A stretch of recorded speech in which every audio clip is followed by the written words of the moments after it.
welcome to Emerald Lake. Hello, hello, welcome in. We'll be doing our SCPs again today. Ooh. Just little adjustments. Okay.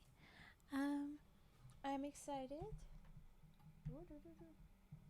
We're reading more recommendations. I've gotten around to ones that are also kind of like recommended or like referenced a fair deal. Sorry. So, we'll be filling in little holes where other stories have referenced something. Finally getting those ones. Oh, I missed something. The next one, I actually had people say, hey, don't read that one. Protect yourself. But then it was referenced in another thing, and I was like, I feel like I should. So we will be reading it. They're all recommendations again. They're all from other people. So, here we do. I just want to make sure I put this other one that was referenced. I want to keep track of them. I like to keep track of everything I do for these reads. Okay, so that one's tucked away. That's good. Alright. The first SCP we'll be reading today is SCP-682, which Cage recommended. Other people said, no, don't do it. And it was referenced in a couple of different ones. Most relevant, there was the 682 CU, the cute 682, and the deal with that one is that it was just adorable. We actually have another recommendation right after the first one here that references the cute one. It's kind of, he's kind of sad when we get to it, but we'll start with a spookier one, and then this. Well, Narikia, I have recommendations. I'm going to read what people recommend. Unless it's something that I'm uncomfortable reading, I'm not going to turn down reading something for someone. I'm not going to be telling them what they want is wrong. So we're going to be reading this one. Maybe we can read 6820 another time. I'll put that on the list if it's not here. It does look like it's new, so I'll put that one in.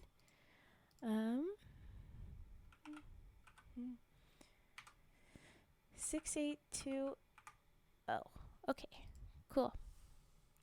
And that one is from you.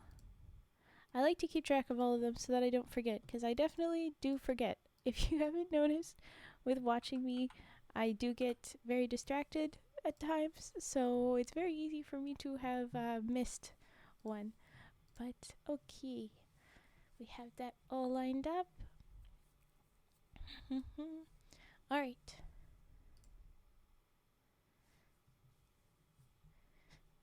We're going to do 682. I put up... Oh, come on. There we go. Alright. Oh, and I need to have my spooky warning. There you go.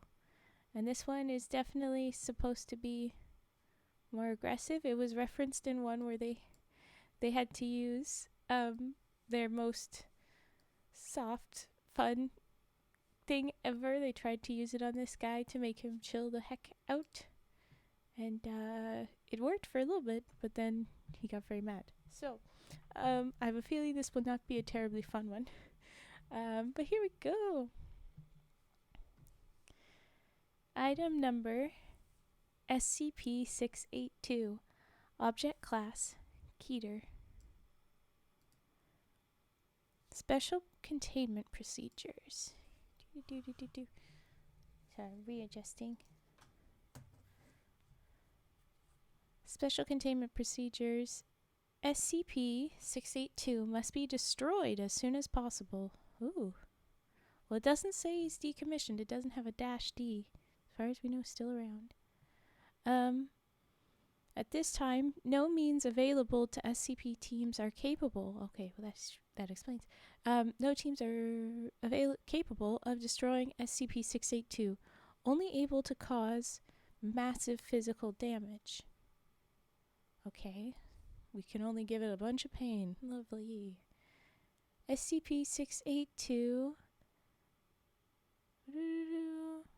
should be contained within a 5 meter by 5 meter by 5 meter chamber with 25 centimeter reinforced acid resistant steel plate lining all inside surfaces. So we got acid. Ooh, hi Brian. Oh, I didn't say that today. I'm doing good. It's an okay day. How are you doing, Brian? I hope you're doing well. A little lump bomber, always very nice.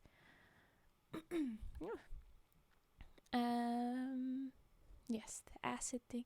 The containment chamber should be filled with hydrochloric acid until SCP-682 is submerged and incapacitated. Okay, so it's not SCP that does the acid, it's the acid to contain the SCP. Okay.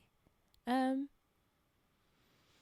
attempts of SCP-682 to move, speak, or breach containment should be reacted to quickly and with full force as called for by the circumstances. Personnel are forbidden to speak to SCP-682 for fear of provoking a rage state. Okay. All unauthorized personnel attempting to communicate to SCP-682 will be restrained and removed by force.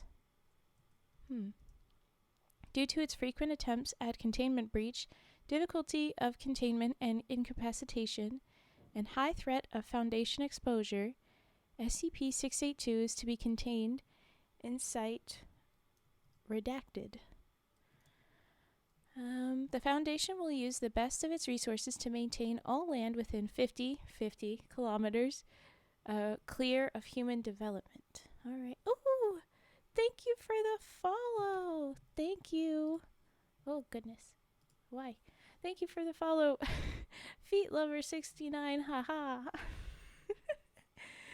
I'm just getting your message here. I saw the little blow up because I was looking elsewhere.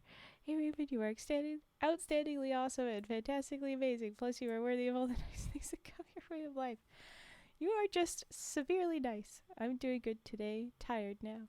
Oh, well then I hope you get properly EP and fall asleep and have a good sleeps. I hope you have a good sleeps. Hi. Hello, Feet Lover. Because there's no E. Welcome in. What was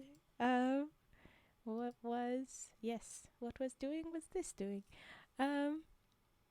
So we're about to get to the description. I'll say that there is a photo, and it says SCP-682, shortly after escaping from containment, still recovering from acid immersion. So they contain this guy with a bunch of acid, and they're worried about a rage state. I understand, like, you think you need to use pain to keep them in place, but also, like, that's not going to help the rage, probably. I don't know. Then again, based on the story where this guy was just severely no fun, I don't know if anything would be fun. I'm not sure what I'm looking at. It's just this, like, grassy field. Looks like, a rocky beach and water a little bit further out, some mountains and clouds in the way back. But this SCP on the grass, it's like a lump. It's unclear what it is, especially with the acid burns. I'm not sure what to expect. I remember them saying that there was a tail, and it looks kind of lizardy, maybe, but very unclear. Can't really tell what's going on. Not a very helpful thing, but I think a little bit lizardy vibe. We'll find out. We're about to find out. Oh, yeah, okay. So it says, description, SCP-682 is a large, vaguely reptile-like creature of unknown origin. It appears to be extremely intelligent and was observed observed to engage in complex communication with SCP-079. Ooh. Hope you don't mind me coming. Oh, of course not. It's fun. Now that I know, especially, I'm like expecting it. A little Pavlov-y, you know? I appreciate it, Brian. You're good. What was brain? Oh, yeah, the SCP-079. So they do communicate, this SCP and another SCP, but we don't know them. So that's another one of those that I'm going to have to read later and catch up with. Okay, so observe to engage in complex communication with SCP-079 during their limited time of exposure. SCP-682 appears to have a hatred of all life, which has been expressed in several interviews during containment. See Addendum 682-B. Whenever they do this, where's Addendum 682-A? Anyway. SCP-682 has always been observed to have extremely high strength, speed, and reflexes, though exact levels vary with its form.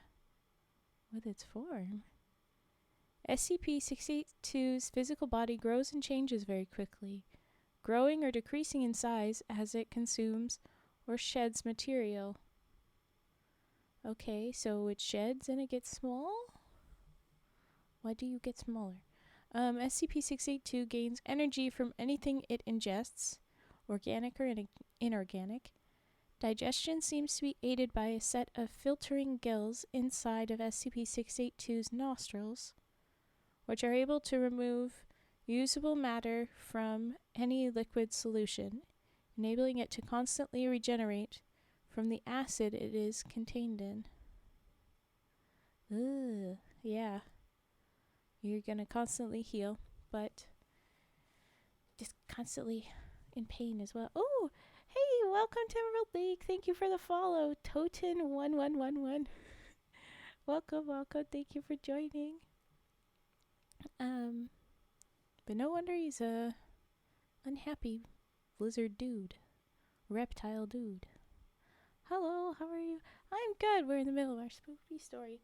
I hope you're doing well, but I'm gonna try and focus on the story until our little triggers break.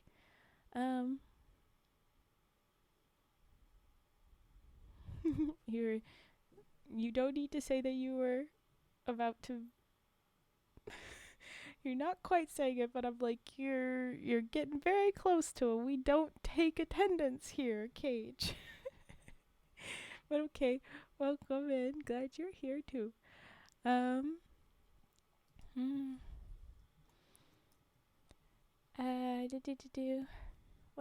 Where was I? Okay. Yes. SCP-682's regenerative capabilities and resilience are staggering, and SCP-682 has been seen moving and speaking with its body 87% destroyed or rotted. In case of containment breach, SCP-682 is to be tracked and recaptured by all available mobile task forces, and no teams with fewer than seven members are cleared to engage it. To date, and then it has in brackets the date, but it's all redacted. Frickin' yawn attacks. Attempted breaches have numbered at 17, while successful breaches have numbered 6. See Addendum 682-D. Woohoo. Okay. Again, where is A and where is C? Why are we not getting all the paperwork here? Oh, and then there's an Addendum E. We didn't skip anything there. And then F. Ooh. That's another link. I think that's a whole other section of the story. But okay. Either way, we'll break after we get to the end if it's another whole section of story. But okay. Alright. Addendum 682-B. Portion of recorded transcript of, and then it's like it's redacted, but there's a link on the redaction. What? Oh. I don't know if that made a big noise for you guys. I didn't have any noise, but I think that was the recorded version of this transcript, or the like interview. So but you can listen to it. They have people acting it out sometimes. So there you go. This one has one of those that it's all recorded. Okay. It says at the top, begin log, skip to 00 hour, 21 minute, 52 seconds. But our little thing was definitely not that long. It was very short looking. And then we have Dr. Redacted and our big old lizard friend. Hello, Justin, yo mama. Oh no, why did I say that? Hello, fellows. Welcome in. You got me with the name, you did. Okay, but here we are at the log. I'm gonna try. Alright. We have Dr. Redacted. And our angry boy. I will call him Angry Boy. The heckin' angry little guy. Violets. Oops. I like that a lot. Oh my gosh, I love that emote. Oh, she's got great emotes sometimes. Okay. Alright. Doctor says, now, why did you kill those farmers? Angry Boy, no verbal communication. I don't know why they need to do that. They can just say there was no verbal communication, but okay. Doctor, if you don't talk now, we will remove you from this attempt and place you back into, and I guess he's interrupted by Angry Boy saying something incomprehensible.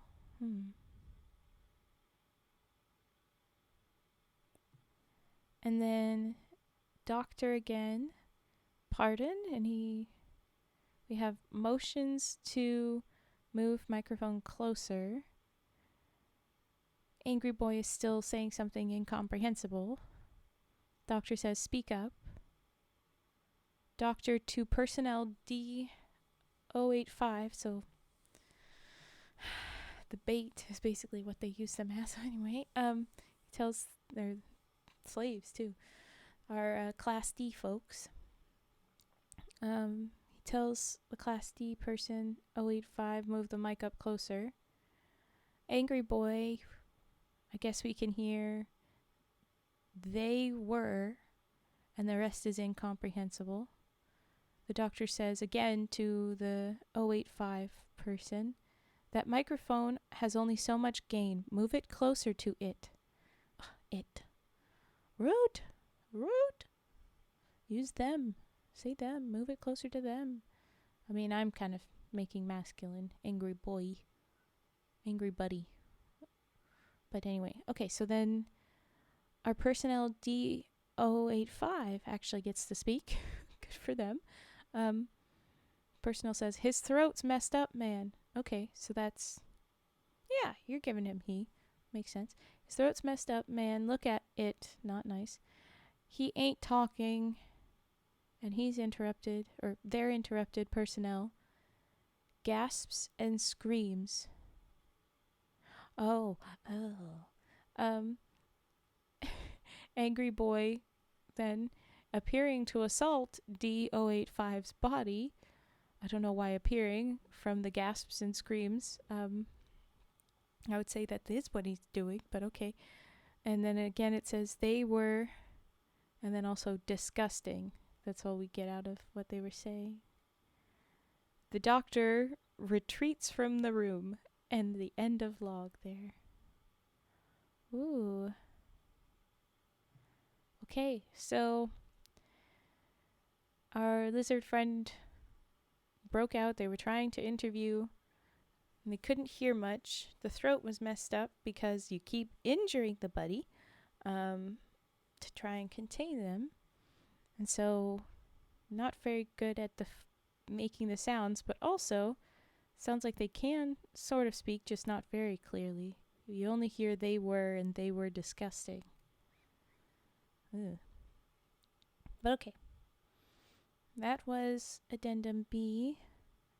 Addendum 682D. Looks like the different breaches with SCP-682. Alright, it's just a list of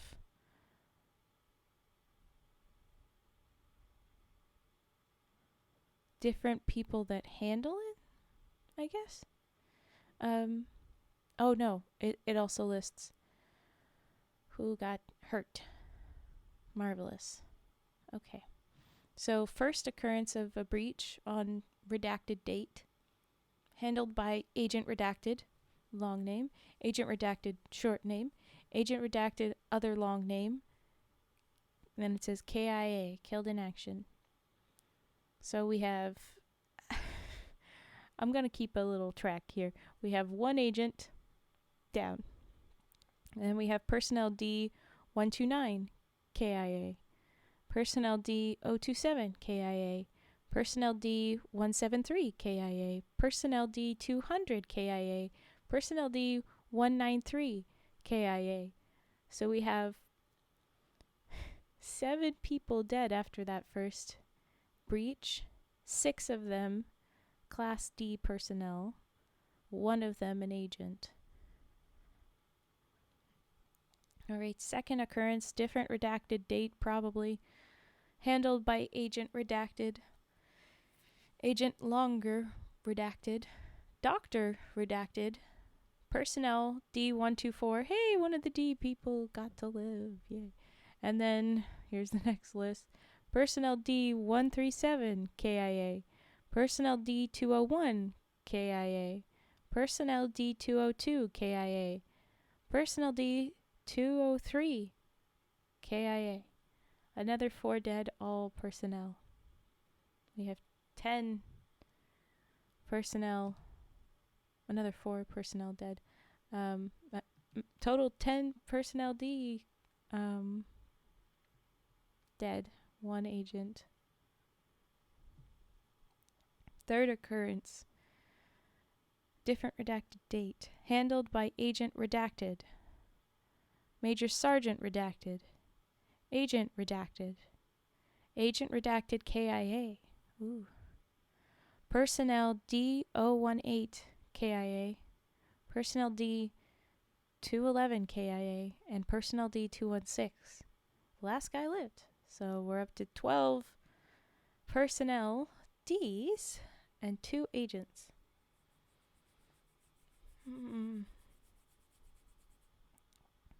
Not very happy with this. But we are getting more and more agents involved. Like we've got the next one, there's a bunch of different. I'm not totally sure what that abbreviation stands for, or that one. But okay, here we go. Fourth occurrence, or different redacted date, handled by Agent Redacted. I think, no, this is a different, it's got varying agents that are responding. Then S Sergeant, I don't know what S Sergeant is, redacted. T Sergeant, redacted. Private, redacted. Private, redacted. Lieutenant, redacted, long name. An S Sergeant, redacted, KIA. A Colonel, redacted, KIA. Private, redacted, KIA. Other private, redacted, KIA. And Agent, redacted, KIA. Okay, we're up to 7 agents dead. All of that was agents. There were no Class D personnel in that one. 7 agents and other military peoples.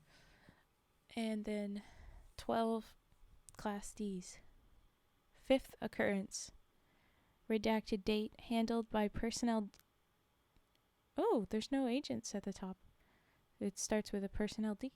Personnel D221 that lived.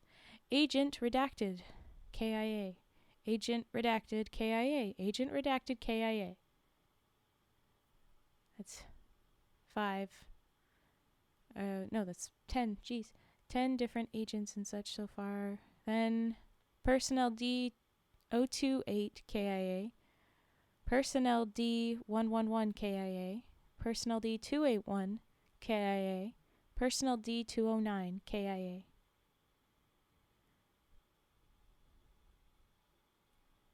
21. No? Wait, miscount because I'm using just my hands and keep forgetting where I was. I was at 12. It's 16 personal D class, and I said I was at 10? Where was I at? Something like 10 agents. Okay. Last 6th occurrence, another redacted date. Oh, I'm going to count up the agents. It's going to bug me. I got to 16, and there's 1,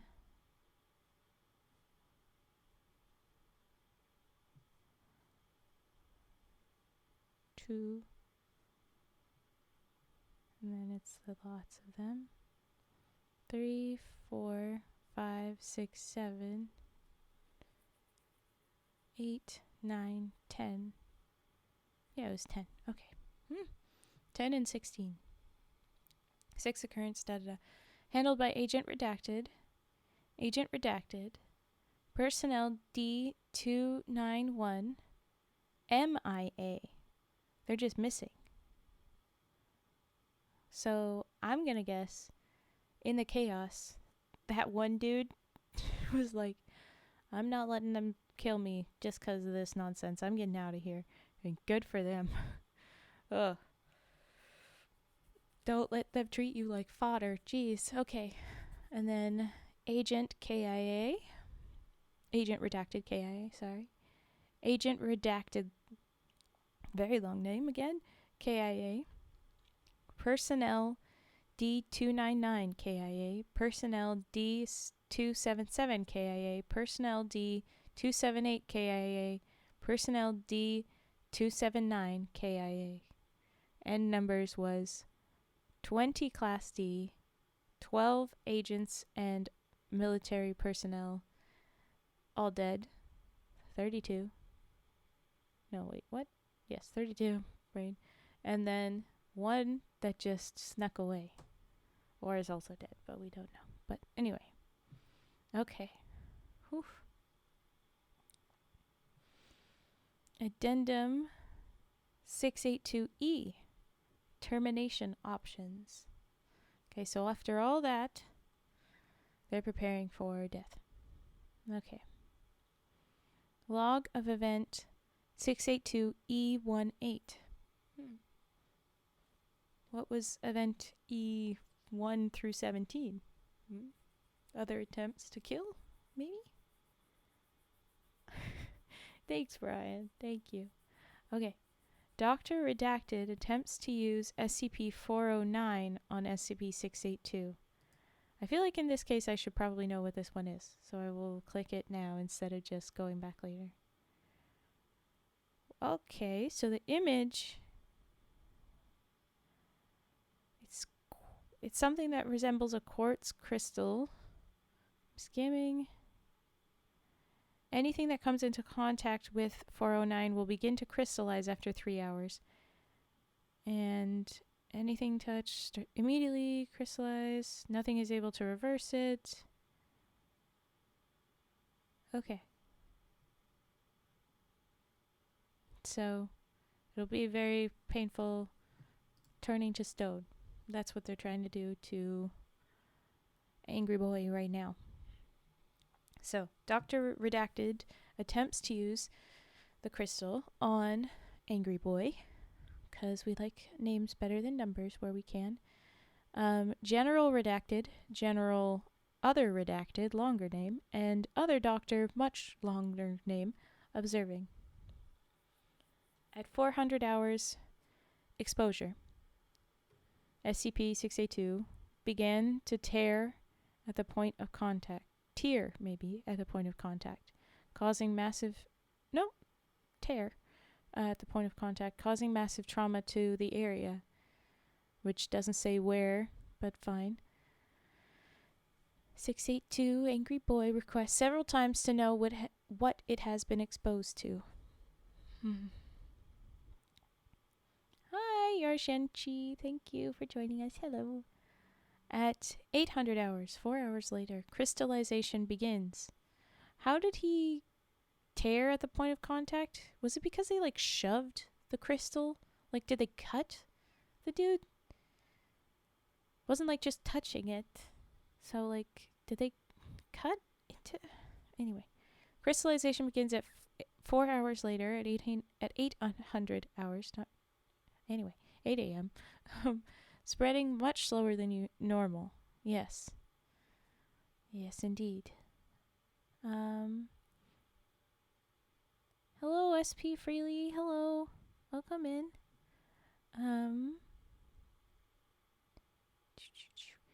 At noon, 1200 hours, SCP-682 shows signs of extreme pain and begins having seizures. Jeez.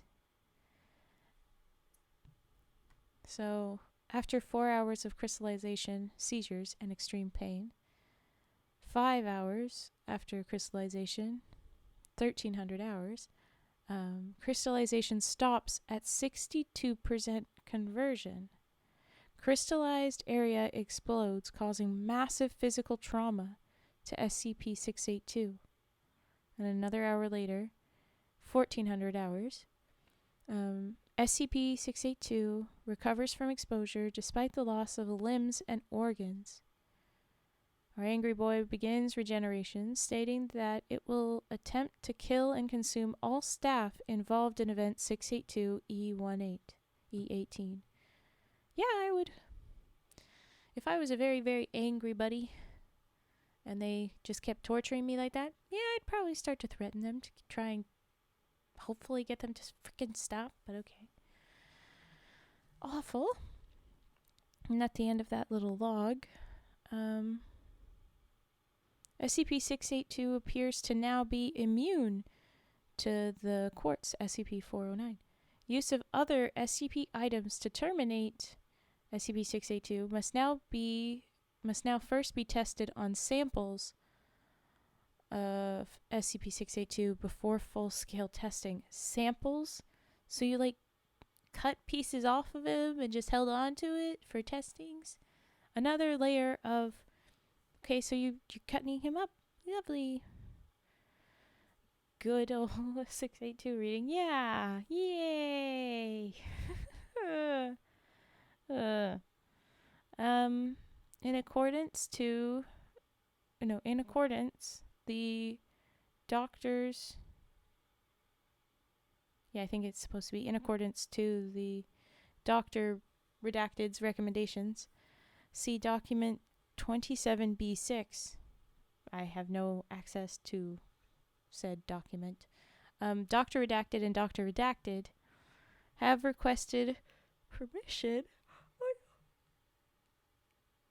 Sorry, yawn attacks. The other doctors there have requested permission to attempt the termination of our angry boy using SCP-689. What is 689? The description says this one appears to be a small green soapstone statue.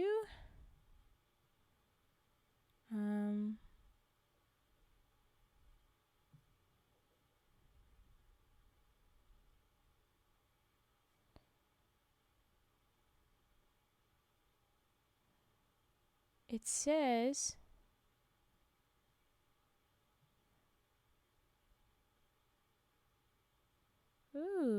okay, so SCP is completely inert for as long as it is being watched by at least one human being. So there's specifications. I'll be reading this one eventually, but any lapse in attention renders the observer vulnerable. As soon as that SCP is unobserved, it vanishes from its current location, and within 20 seconds, one person who has previously viewed the SCP dies instantaneously, and the SCP reappearing on top of their remains. If no previous viewers are presently alive, it appears in the same place as previous.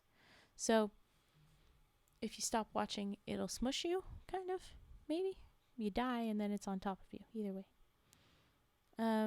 The peanut, it's apparently a little statue, a soapstone statue. Well, not little, but it is a soapstone statue that If you stop watching, we'll kill you.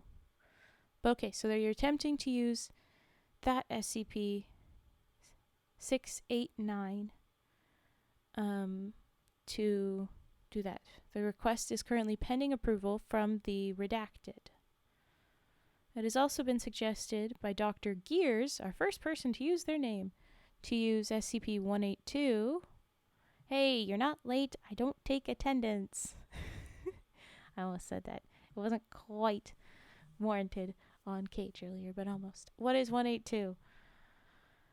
Is a Caucasian male of average build, roughly 45 years of age in whatever time that you're referring to, or I guess maybe always. Heavy abdominal and cranial scarring. Don't know. Oh, enters the minds of other animals to perceive sight and sound through their senses. Prolonged exposure results in vivid visual and auditory hallucinations. Effects vary. They also manifest the ability to project its thoughts into the mind of any individual. So very telepathic stuff. They're going to use what we were saying is that Dr. Gears suggested to use that in an attempt to communicate with SCP-682. Our telepathic buddy has expressed reluctance and refuses to enter the containment center of our angry boy, if at all possible. And then we have the termination log. Yep, okay, so I clicked that link and it brings us to a whole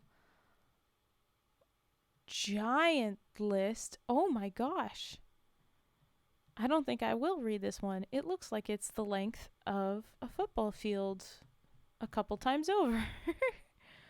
Oh my gosh. It is huge, and it's just a billion ways that they've tried to kill him. This is awful. And how many people died in all these tests? Jeez. Oh my gosh.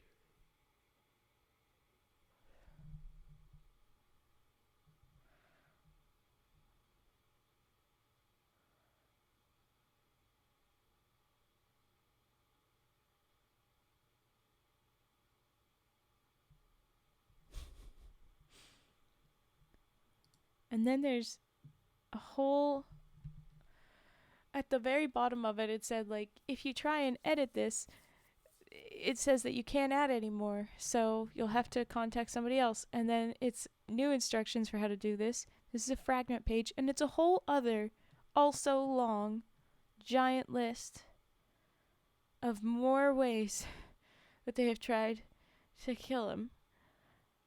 I'm scared. Oh my gosh. And it lists just endless SCPs every time because it's all the ways that they've tried to kill him. I can't physically read all of that in one sitting. I feel like that's having me read all that. I will lose my mind.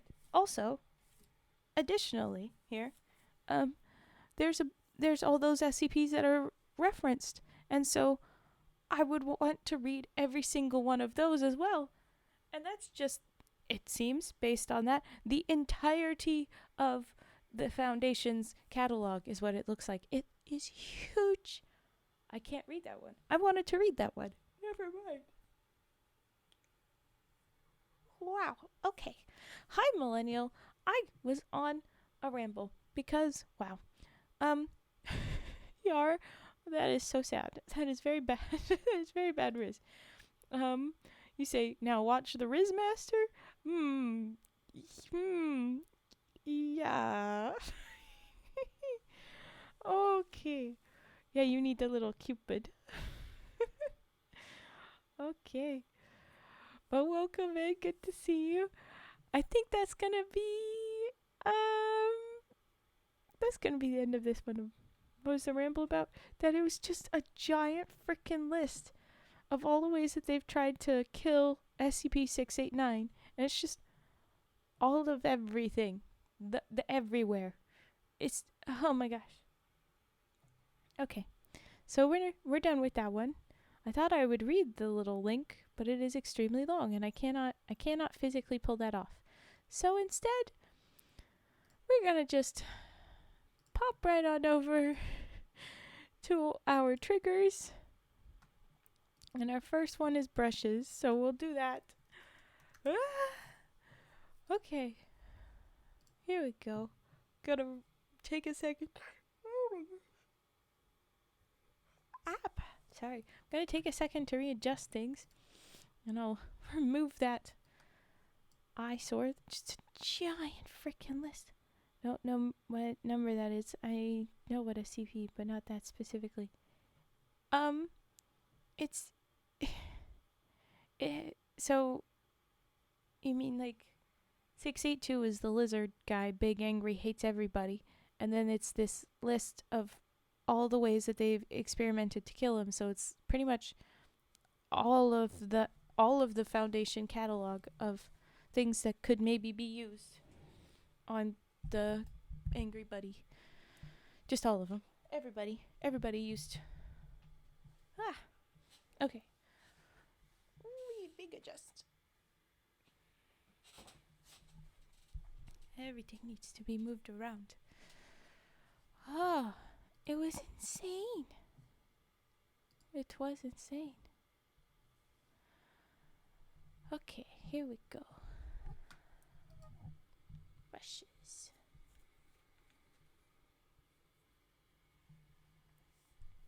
Oh no.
Thank you for the follow, Gabrielle Plucci01.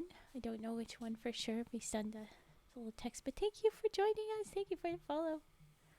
Oh, yeah, big model lag just there. Don't know why. What's going on? Okay, are we better? Looks like we're better. I don't know why big load.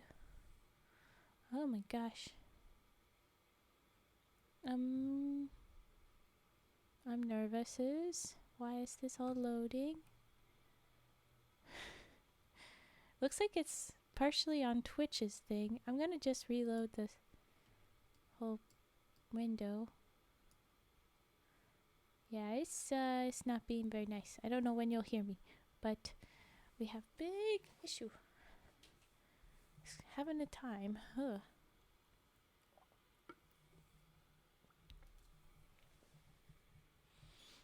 When will it be happy?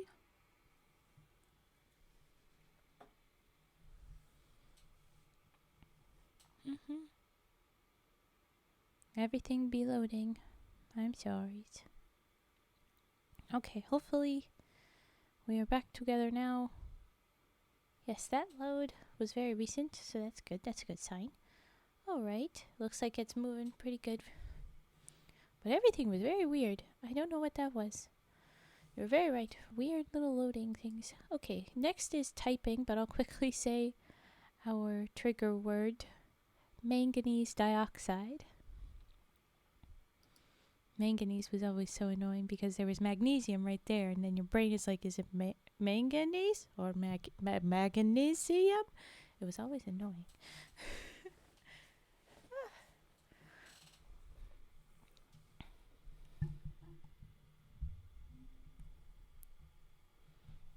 Okay. I'm gonna go with typing now.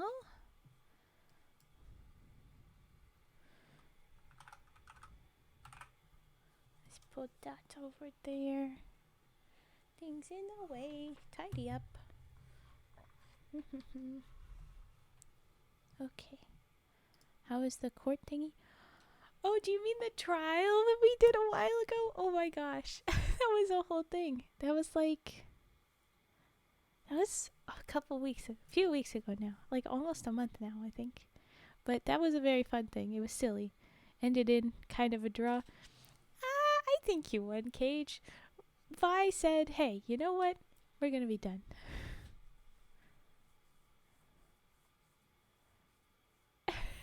Sorry.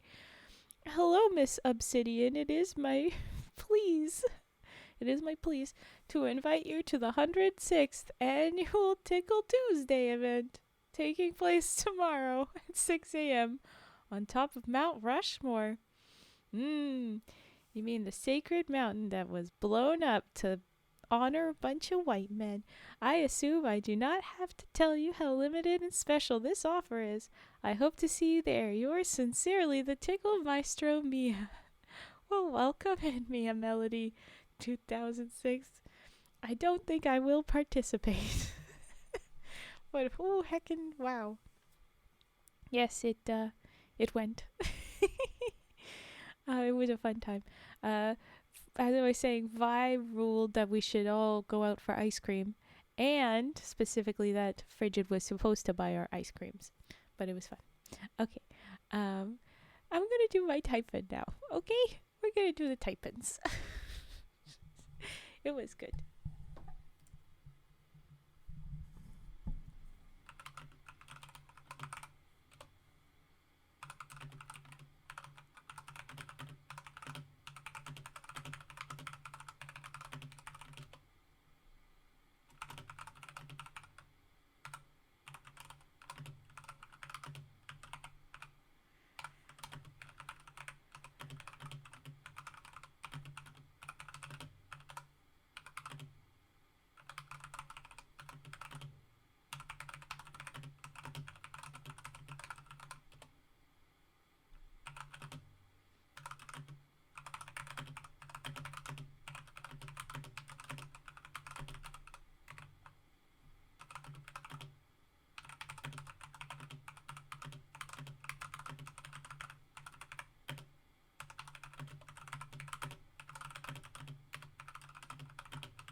Okay.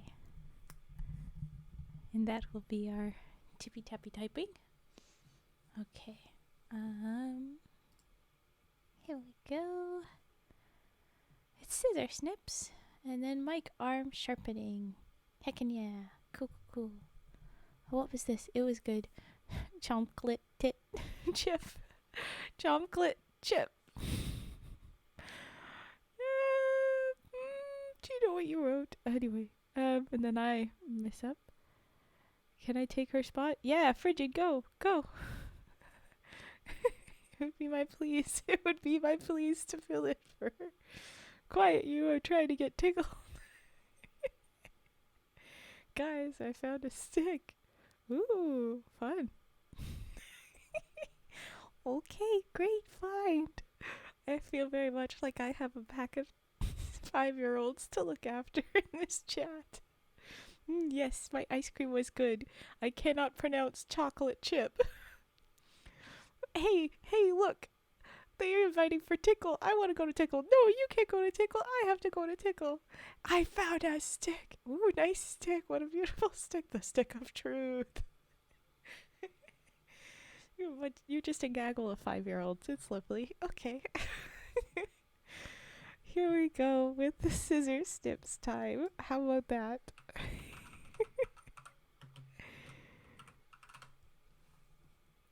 Alrighty, where is scissors? Change the name to Obsidian's Daycare.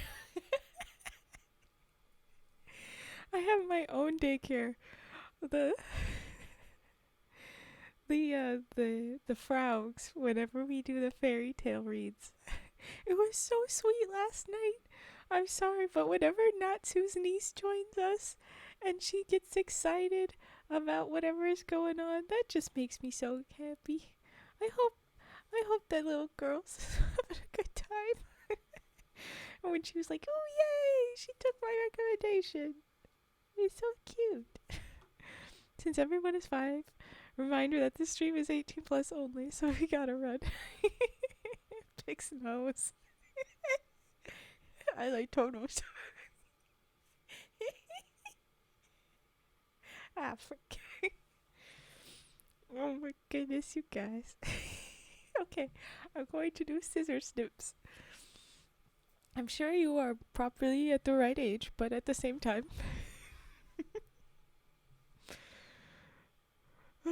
Do I have to leave? No, Yar. You're just emotionally a 5-year-old. It's fine. You're mentally a 5-year-old. As long as you're actually an adult, we're fine. Okay, here we go. Scissors.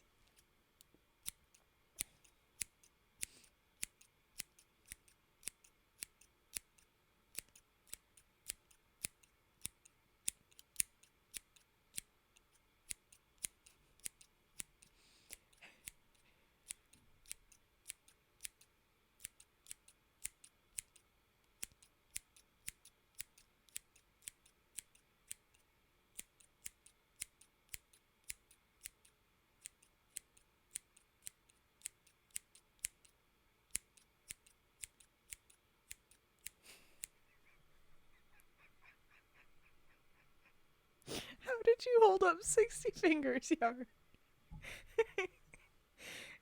Actually, I would have loved if you were 60. That would have been very fun. But, like, if your hand, not 2 hands, but, like, 1 hand just, like, split into 60 fingers. If it just...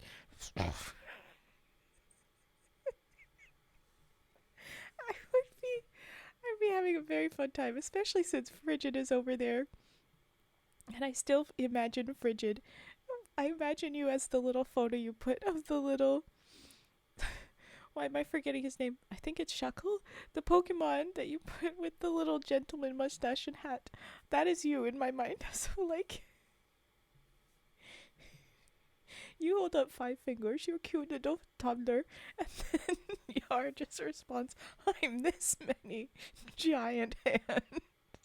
And everyone else at the little Obsidian's daycare looks at them like, what? For a good couple seconds, and then they're just like, I like turtles. Gentleman Shuckle, at your service. Yes, exactly. Oh, yes, you have a little Shuckle photo. No wonder I did. Okay. Senor to you, Frigid. You guys are freaking nonsense. Okay. we're gonna move to the mic arm sharpening.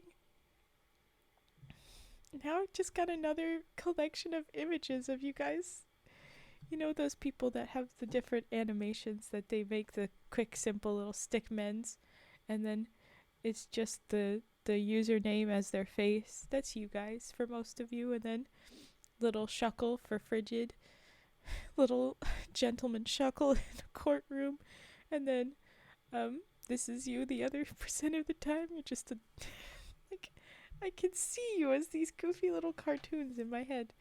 I wish I was an animator. I would be making these for you for sure. Okay. Mic arm sharpening. Okay.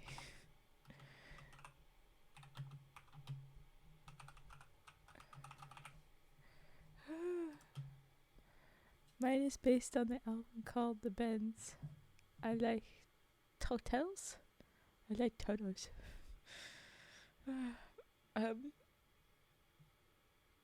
Your photo? No, your photo is a gorilla. I don't know what you were referring to. Okay. Mike R. And then we'll be going back to the stories. We'll be moving on to a sad one, so you have to brace yourselves. But here we go. Okay. Here it is.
Alright, sorry for the noises the microphone be making. It does what it wants. Does anyone have the Discord? Oh, you can just, hold on. I'll give.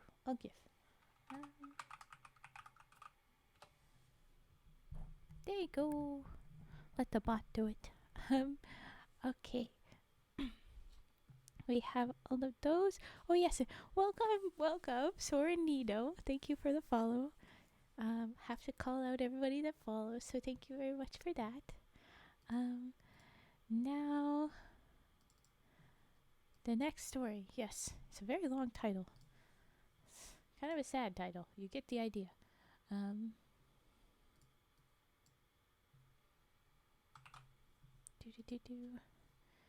Here we go. The slow asphyxiation of undiluted ardor. It's a something. I try to space things out because they shove all the letters together in this particular font. You have to do double space, but if you put it immediately double space, they shove a period in the middle. It's like, what? You call out everyone who follows? Yeah, all the new follows I do. I say their name. I do that properly. I call out everyone that follows. Every person that follows. Do. Frigid. Thank you for following, Frigid Meatwad. Thank you for joining us. Please tell me you were just. Please tell me you weren't there but not followed, you little. Okay. First time. Oh, first time. Wow. You really are one of the 5-year-olds, because here you are lying for attentions. Little goofs. Okay. No, you unfollowed and refollowed. I know. It's okay. Alright. Glad we got some goofiness. I have a font like that used. If a W is a bold, it becomes a blurry mess, so I get it. Huh, yeah. You unfollowed! Bonk, bonk, bonk, bonk, bonk. Pleased to meet you.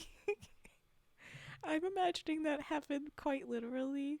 That you say, you unfollowed, and you're just immediately bonks severely, very quickly, like 5 times, rapid succession.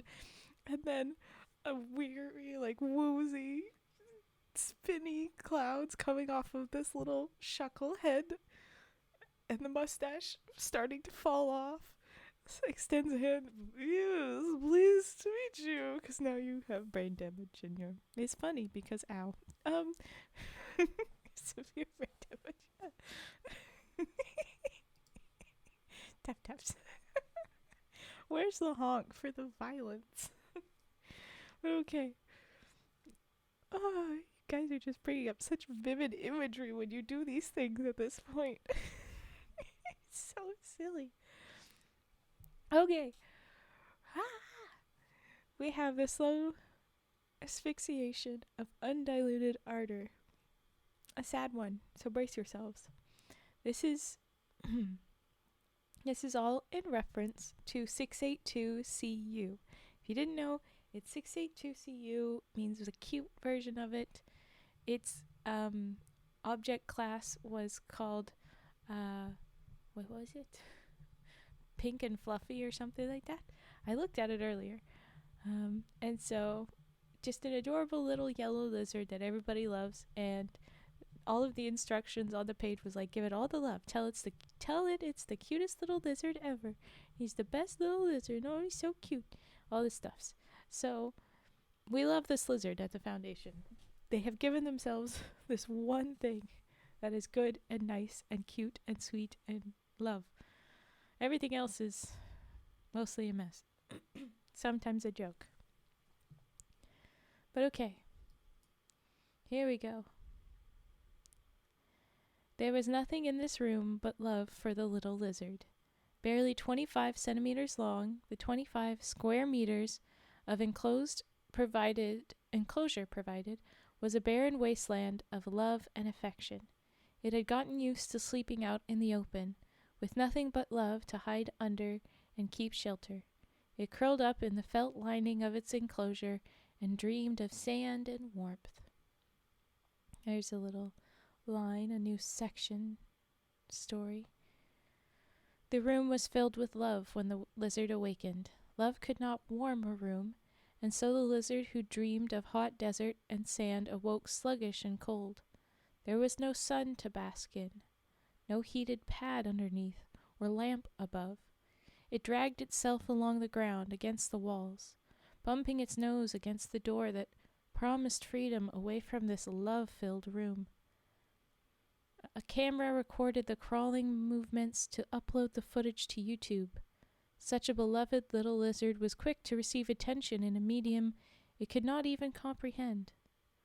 None of the affectionate comments or likes would ever be received. It crawled away, and with nothing else left to do, curled up in the felt lining of its enclosure and dreamed of the crunch of insects against its teeth. Another break. A human interrupted the dreams as it stomped into the room, sporting a white coat and a heart filled with love. The human kneeled down and produced a high-pitched cry of affection as the lizard dragged itself to the human's outstretched hands. It knew those hands were its only source of warmth in this wasteland filled with love. A passing memory came upon the lizard as it managed to barely lift its head upon the warm fingers. Similar hands long ago, dropping mealworms and crickets fat with nutrition into its sandy home of invisible walls and warmth. The lizard flicked its pink tongue across the fingers before it now, hoping to taste even a trace of those days. It tasted nothing but love as it was scooped up and pressed up against a face twice its size as the human cooed, charmed by its little lizard kiss, in quotes. The little lizard curled up in those warm hands, the words of love spoken by the human going unacknowledged. Another break. Once a kinder person arrived in the lizard's room of love. He cradled the lizard in his hand in silence. There were no words of love or affection. He could do nothing to fix anything here. The plot had already been written and the creature's fate had already been woven in. In one last act of kindness, he allowed the lizard a long, long sleep. It dreamed of its days before being bought by less kind but more loving humans. The sand was warm, the water was cool and fresh. The insects were plentiful and its tail was fat with storage for leaner times. There were places to burrow and places to climb. There was no love. Another break. It woke one last time, prodded out of its dream with the affectionate fingers of a human in a lab coat. Now who's a good ickle lizard? The creature in question leaned into those fingers weakly. That's right, you are. Yes, you are. Tried to close its eyes and go back to sleep. The pain in its empty belly hurt too much. Do you want to go play? Do you want to go play? Does the ickle lizard want to go play? It lifted its head to the hand, opening its mouth in memory of being able to reach up and grab dangling food. D-085, come look, he's smiling at me. There was nothing to grab here but love. Is he not just the cutest little... Is he not just the cutest lizard, D-085?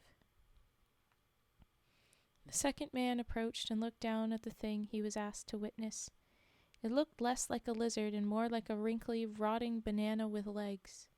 Its tail was rail thin with starvation, its eyes sunken in with dehydration. Sorry, I don't really like lizards. They kind of scare me. The lizard tried to crawl away with the renewed vigor of provided body heat, one last time to search for food. Look what you've done now. Get out now. Its limbs collapsed underneath its skeleton and skin body too weak to hunt. It's okay, little guy. Who's still the cutest lizard? Who's still the cutest lizard? That's right, it's you. The human spoke with love and filled its room with love, but love could not fill its long empty belly of warm its chilled bones or give it shelter. The little lizard was drowned in the infinite love of humans. When it closed its eyes for the last time, the lizard dreamed that it had arrived in a place with no love. It didn't wake up. The end. So there you go. Basically, they took that cute little entry that said that, oh, it'll be so cute. But the special containment procedures was listed. Oh yeah, when I looked back at here. Press F to pay respect. It says the shoebox should be filled with love until the little lizard cannot receive any more love. So it doesn't say anywhere in the containment procedures that there should be a warm lamp. It doesn't say that there should be sand or water or wet bugs to be given him. So yeah, that's fair. That one's tough. But I missed one. Thank you for the follow, Gromantos. Welcome in. Thank you very much. Yeah, this is a sad one. I'm very disappointed. But it is very like the Foundation. They have all these little things where they're like, oh, you have to do this and so that we can contain them. But you're not thinking ever about how to make sure that they are actually well looked after. Everything needs food. Everything needs water. You're not giving them that? You're a problem. They're scientists. They should know that the little lizard needs frickin' heating lamp. Okay. Sad, sad, sad. Alright. Nickel metal hydride. Nickel metal hydride. There you go. And then we have keys. Just got done charging my... I'm confused. I don't know what you refer to. Okay, we do keys. And if you have any other redeems, these are the times. We're after a story, so we'll do those.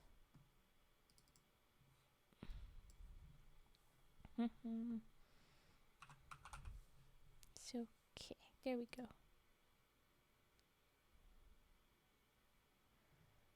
Here we are. Why is that not showing? There we go. Let's pull out the keys.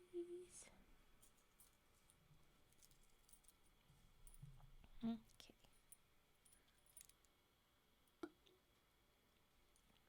There we go.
There we go.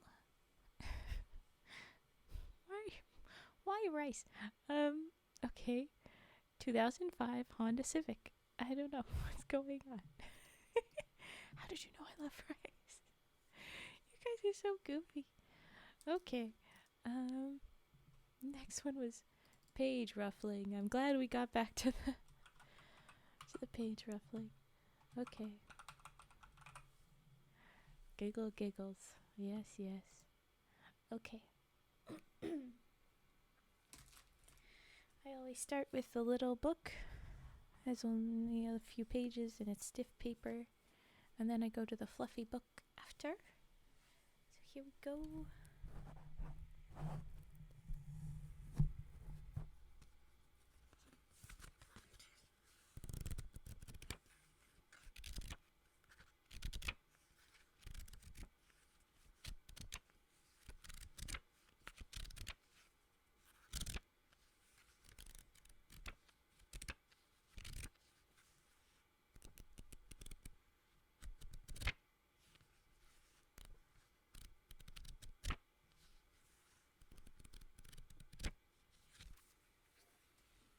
Why do you guys always have to talk about food when I can't go get my food? Because I am actively streaming. I will be getting food after this. I'll be fine. But okay. make me hungry. Right. Big book.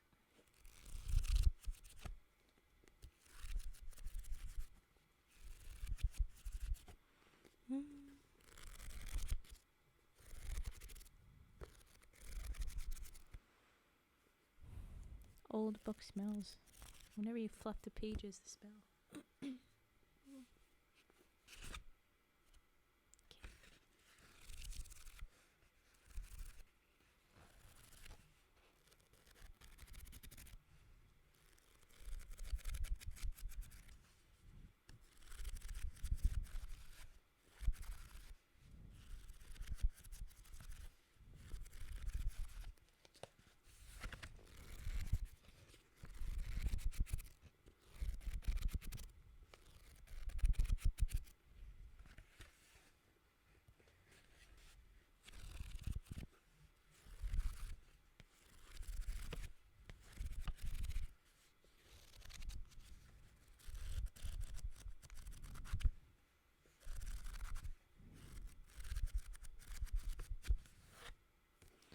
Okay, there's our book. Page ruffling. Send nudes. Get the noodles. I would, but then I'd have to call them while I was here. I would have to tell them to do that while I was still streaming. I will get my foods after, don't worry. Will I do? I think I will do macaroni, so I will in fact get nudes. I will have nudes.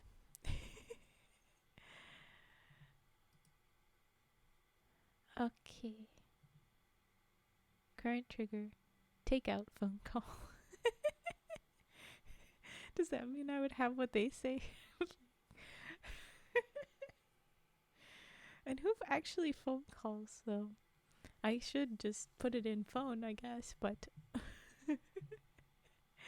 anyway. It's also such a it's whole thing when you don't.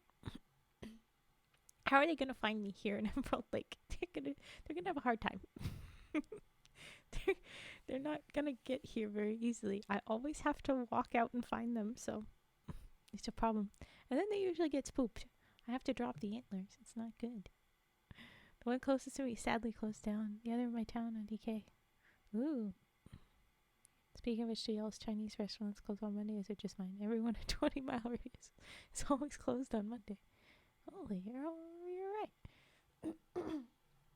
A lot of restaurants will do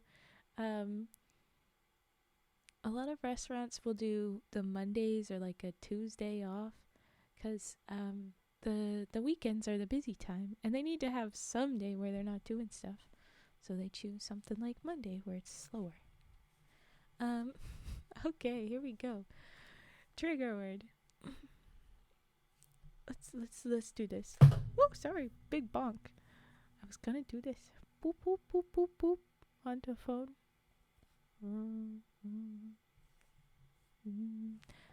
Hello. Okay. Hi, this is Raven. Send nudes. My debit card number is 4829-284-8592. And my address is 123 Fake Street. Thanks. I didn't tell them what else. I didn't say what kind of nudes. I didn't say how much. Just bring. I do worry about what happened though. They temporarily closed out of the blue and then just out of the blue, they put the place up for sale. That is sad. See? Now you got nudes. I evidently do not have nudes. No nudes.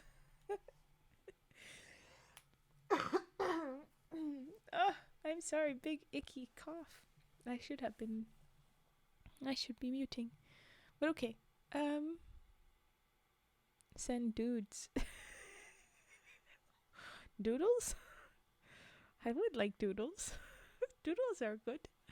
Especially doodles for the little animations I want.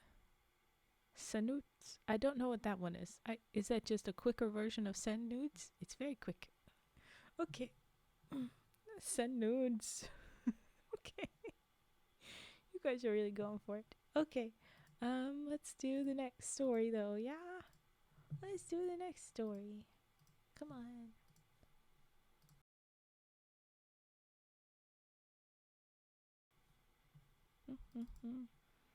What was the next one? Ooh, yes.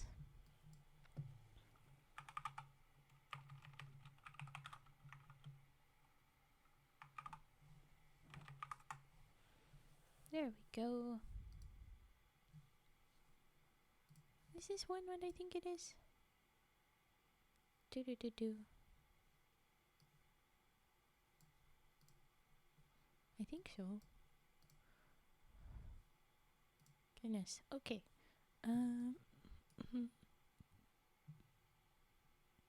Yes, okay. This one was recommended by Nani. It's palm tree.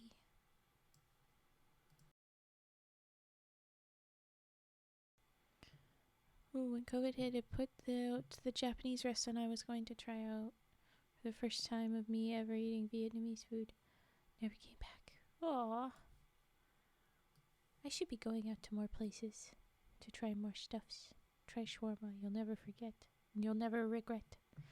Anytime someone says, let's try shawarma or something like that, try shawarma, I just immediately think of the frickin' Avengers end credit scene where they're all out getting the shawarma silently.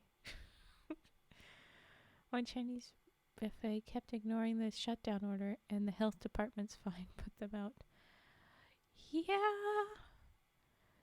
It's unfortunate that they got, like, financially ruined for that, but still, that's why you're supposed to stop the way you were going. You had to change things, but, yeah. Okay.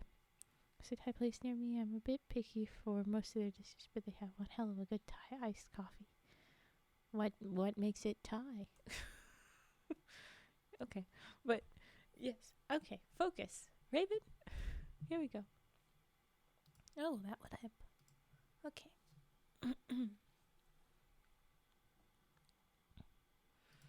Okay. SCP-401, aka palm tree, I guess.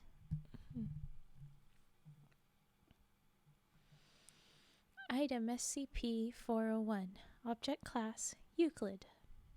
Special Containment Procedures.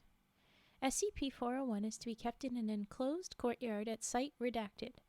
A mural of the landscape of southern France is painted on the walls of the courtyard. Once daily, personnel are to locate at least 10 roots, which will be fed a total of 15 liters of nutritional supplement 401 NS4. Oh, hold on.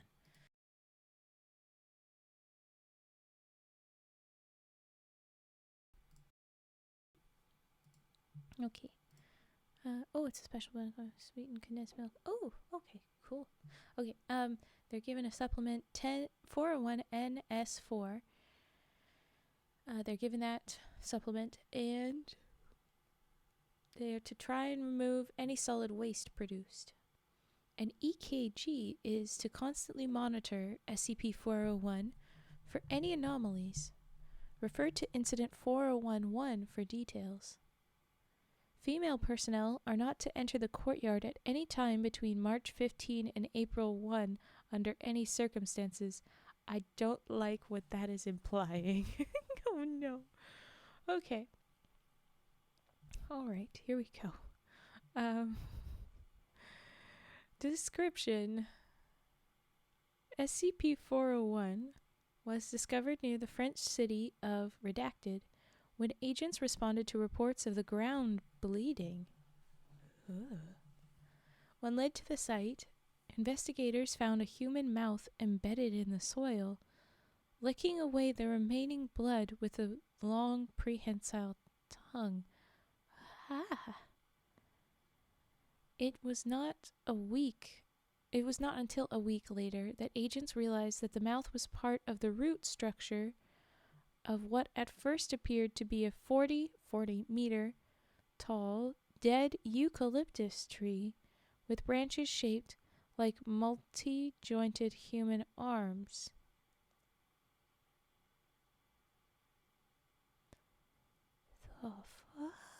The white color of the trunk, originally suggesting that the tree was dead, was found to be because the bark was made of human bone tissue.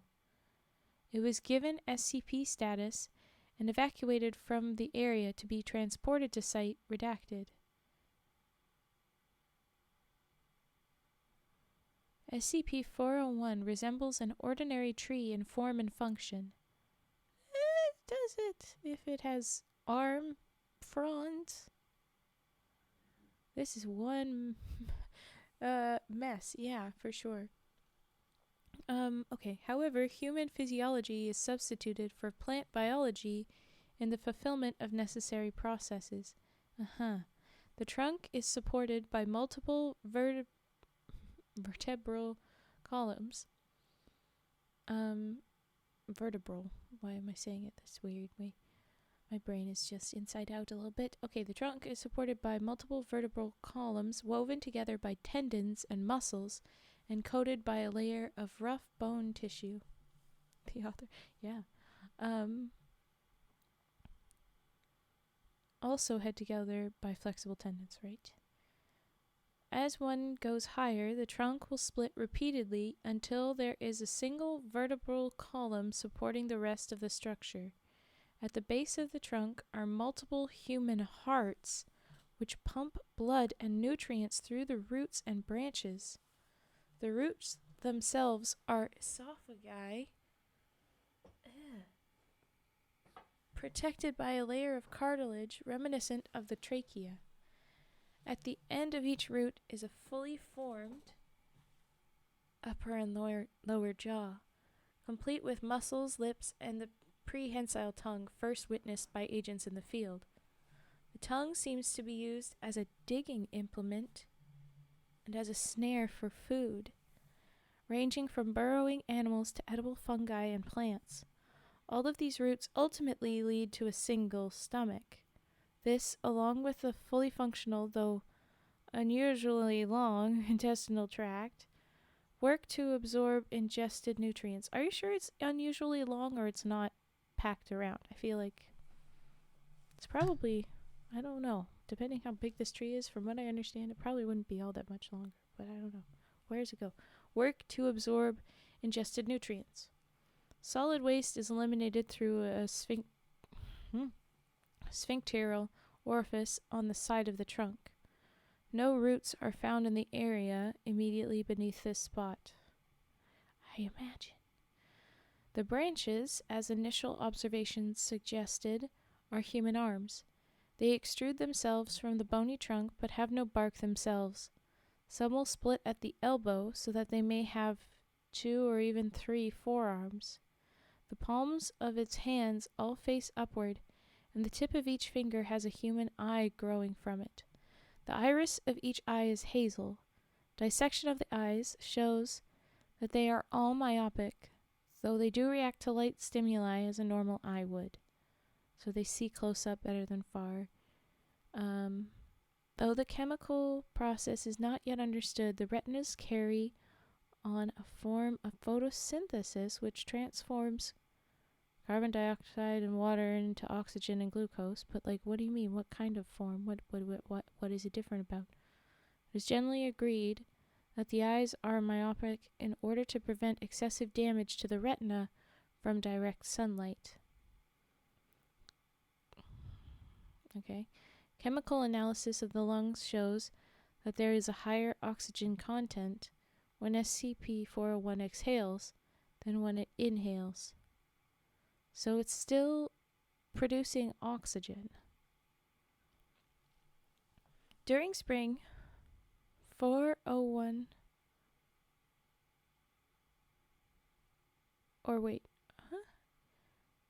analysis of the lungs. I don't know. Thought it was outside of it. I don't know. During spring, SCP-401 will go into bloom. Though it is genetically a human male, it will grow female sexual organs. The vaginal openings are located on the palms of its hands, with canals extending 18 centimeters along each wrist to a bulge which contains a fully formed uterus and ovaries. 5 days after the formation of the organs, menstruation occurs, at which point male sexual organs begin to develop in their place over a period of 10 days. Once fully formed, they will remain for 1 day before they are shed and eaten by the roots. During this phase, SCP-401 will attack human females for the purpose of reproduction. Mildly confused how this works, but okay. Oh my gosh, this is just, yeah, totally normal. Okay, bye-bye, Yar. This story sure is going somewhere. I think that's the end of the in-depth biology. Now it's experiment logs, but, no,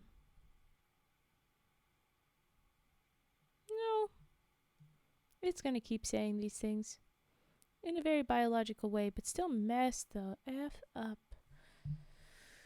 Brace yourselves. We are not done. Okay. Wow.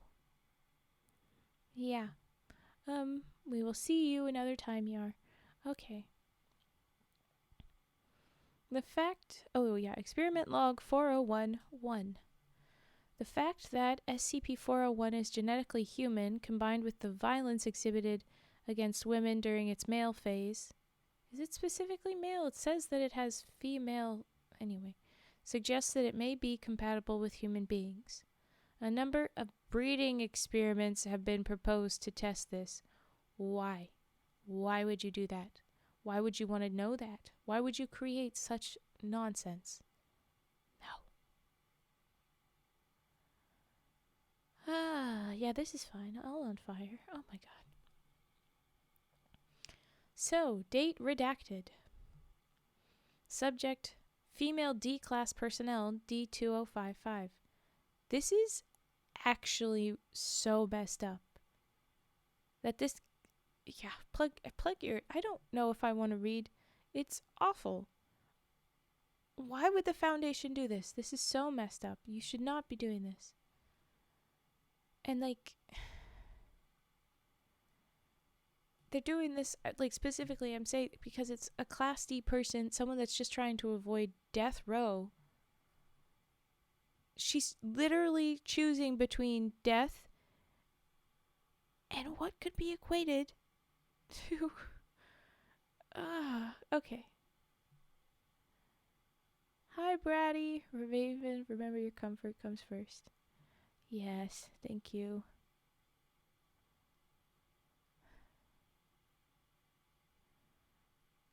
Nani recommended this one. Heck of a thing.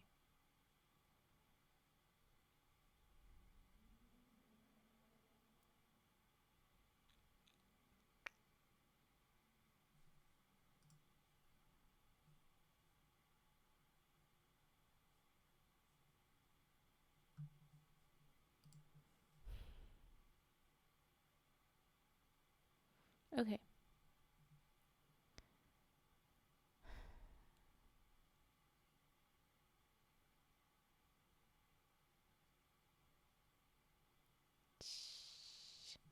How are y'all doing today? I think that this is ridiculous and stuff.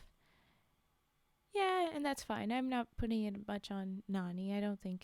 I'm not putting it on Nani. I'm just like, this is so a lot, and I don't know how well Twitch will respond and YouTube will respond to me reading this. This is probably going to get suppressed or fully removed if I try and read even what I have read. So how about I summarize things? What I mean to say is, go ahead. I don't think they want you to read it if you don't feel comfortable doing so. Yeah, I think I'm gonna summarize a little bit. Experiment log 1. They were awful, making a Class D personnel woman choose between her death row and this. Artificial insemination. After 9 months, birth to a normal human male infant. Seemed normal, but seemed to suffer from severe myopia. So the eye problems, just like the fingertip eyeballs on the tree. The child is since adopted by Agent Redacted, who has agreed to raise... They seem to have named their child, this agent, their name Junior. It's like R redacted, and the child is R redacted junior. So that's a little severely trippy as well. And then experiment log. Oh yeah, they said that they would bring the kid to monthly examinations. Experiment log 2. I mean, just can you imagine being that kid? Just awful that you know that this is what you are. This is how you existed. This is your family. That's so messed up. Log 2, they have a male personnel ordered to donate genetic material. Hi, Nani. We're reading your story, but I'm summarizing. It's the palm tree. It's just a lot. So I'm summarizing the experiments because it'd be a lot. Let's put a redacted on this story. Yeah, lots of like me summarize, not doing all of this. The experiment log 2, the class D ordered to give genetic material to artificially inseminate the tree and the female face. You're in the beginning of, I am redacting a bunch here. 12 hours after insemination, a uterine bulge in the wrist increased by 300%. So a big growth now.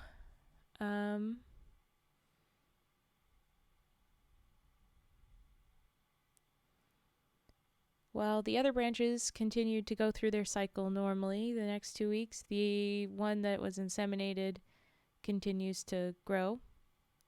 Yep, you jumped in on a hell of a thing, Mask. I'm sorry, but this is where we're at. 24 hours prior to maturation of male organs, the bulge began contracting until a mass of tissue was extracted from the palm of the tree's arm. This was thrown over the edge of the courtyard by the arm, which had given birth. So the tree threw its own creation, just like you would do with seeds, I guess. Once the seed is made, you throw it so that there's room. You wouldn't need to get the seed elsewhere. Usually it's a bit different stuff. You're used to weirder streams. Okay, fine. Then that appendage, that arm, was shed and absorbed by the roots. So now that it had done that, that arm fully died. The whole branch died. 5 hours of searching later, personnel found the item, a human urinary bladder. Why a bladder? Okay, do they not know biology? It's not a it's a uterine that's different. Do they mean the uterus with a fetus nestled inside? Because it wouldn't be a bladder. Anyway, okay. Consistent with one that had been gestating. Yeah, I think they mean uterus, but okay. The bladder, whatever, it was in soil, and it germinated 2 days later, became a seedling equivalent to SCP-401 in structure. This organism died of malnutrition 1 week later, despite being fed the nutritional supplement that was used on the other one. It's a tree made of human biology. It's super freaking weird, and it's twisty, and I don't totally love talking about it through the SCP's Foundation stuff, so I'm summarizing things. Now we have experiment log 4013, another female D-class personnel.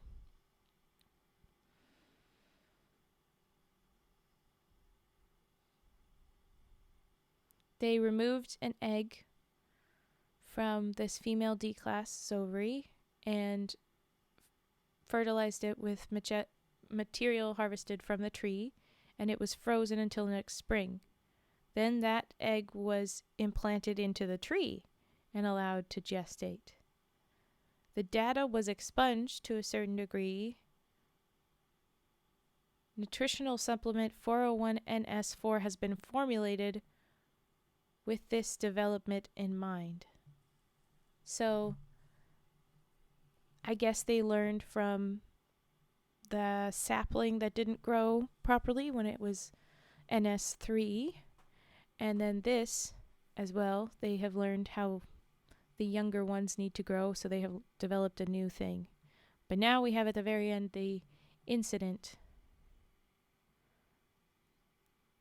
I think we will talk about this one. It's about heart things. We'll fully read this one. Incident 4011. It was referred to up at the near the top. An EKG is to constantly monitor. Now I know why. Okay. On redacted date, several of SCP-401's branches went into convulsions and then went limp. It was soon discovered that one of its hearts suffered from cardiac arrest and was not able to recover. An angiogram of the other hearts showed large amounts of plaque buildup. Since Incident 4011, the damaged heart has been absorbed and 2 new hearts have grown in its place. And then there's a scratched out thing, so this is an old order and then there's a new order after this. In order to maintain the future health of SCP-401, a lower cholesterol nutritional supplement of 401NS3 has been approved. So like I said, they were working on NS3. I guess this is an updated bit after they did the other experiments. They crossed out that last bit and they say, nutritional supplement 401NS4 is now to be used following the results of experiment 4013. So they had a high cholesterol problematic supplement that they used for the little sapling, and it didn't help it grow.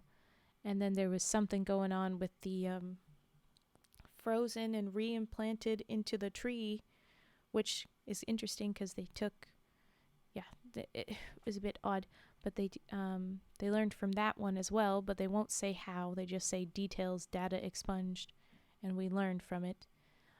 So that now they have a low cholesterol and more nutritional, I guess, probably supplement to keep that tree alive.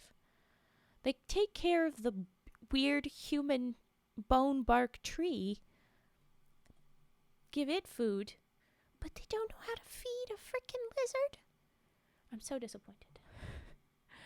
Okay.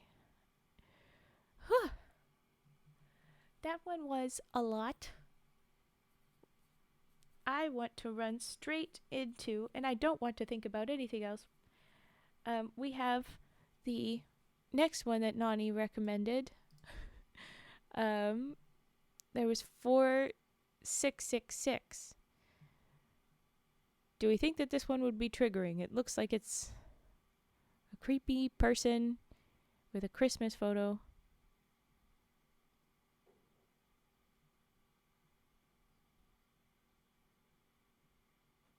It's just a very old human. I think that this will be a perfect thing. Raven, you would do a perfect SCP scientist and experiment master. That's hilarious, because they'd make me one of those, is what I know. They would make me one of the SCPs. I wonder what number I would be and what they would say about the dear woman, and then what would happen then. And I wonder what I would do. Would I fight them? Would I try to kill them all? They would probably kill me. What would I do? I'm curious, but I don't know. Okay, we're going to read 4666 to immediately cleanse our palates. I'm sorry, we're not doing redeems just yet, but at the same time, let's get the frickin' move on. SCP-666, dear woman who murders origami. SCP-069, nice number, but I'm sure that exists already. We have to find that one. 1 with 3, A3 looks like little antlers. What's 1 with 3, A3? I don't know. Okay. Sure does, yeah. No way that doesn't exist. Okay. We're gonna do 4666. I want to get rid of the palm tree. In theory, it sounds cool, but knowing the Foundation and seeing what they chose to do for their experimentation, that's the part that I'm not cool with. Talking about it biologically, it's an interesting thought. A plant that is human, because we've done the humanoid that's from plant biology in different sci-fi shows. We don't do very much a plant that is all human bits. So it's very interesting. But the Foundation made questionable decisions. So moving on. The number 3 Raven, right? You could have a number 3 because the number 3 sideways looks like, oh, I'm SCP-003. That would mean also that they probably caught me very early on, but they do give the numbers out of order, which is weird. Can't wait for you to get a new PC. I want to see gaming. Can't help more than this right now, though. No, what are you doing? Nani, no. Not number 3, but it could have a 3. Ooh, yes. We could have a 3 and then an O, so that's the antlers on top of my head. 3842. 3842. Ooh, that's not bad either. I was gonna go with the little image fully. 3 and then the O and then I don't know what the next number. But yeah, I like it. It's good. Okay. Yeah, I'd probably be something like a 3. But Nani, I'm excited for us to do the gaming eventually too. So hopefully that happens eventually. But there's no rush to do anything, and there's no rush to do any of the financial supports. You look after you first foremost. We can slowly get there. And I still plan on trying to do games and it looks really awful at some time, but probably not for a little while. I have so many stories that I could read, and I have a couple plans for things, and Vi wants me to do, she did her charity stream and I have to go to her thing, so that's good. It's a little bit, just want to help out. Nani. Don't let Nani pick games. Okay. So, you did a very quiet little donate, did you? Is that what happened? I think we have to drop monies then, so thank you very much, Nani. Yeah. Thank you very much, Nani. Okay, Nani helped out with a throne donate, so thank you very, very much. Thank you for that. I will give the thank you later, properly. But thank you for that. If you have the money frogs, drop that in. Nani gave gift. Thank you. Hi, Baltzar Arturo. I like the cats. They're very cool cats. Brady the 3088. Is that 'cause boobas? I like. It's the deer from under and the 8 circles on the hooves. Oh, okay. It's the hooves. If that was it, it would be 3808 because then it's antler hoof hoof deer belly hoof hoof, because as is, I think it look a little different. It's boobas. And then where was other thing? It was we had a hello that I did not properly say hi to, I thought. Huh? Maybe it's further back? No, I am losing my mind. Just the dog from Peltzer. Oh, Leobardo, that's who. Hi, Leobardo. That was the who I missed. Riz is being mean to everyone. Try your Riz, Raven. Okay. I will try my Riz. Oh, that's all caps. Why is that all caps? No! Oh my goodness. Because it was all caps and being weird. There we go. 45. Yeah, it's not being nice. Hi, Beazle. Welcome in. Thank you for dropping a frog. Frog boogie. Okay. What was I doing?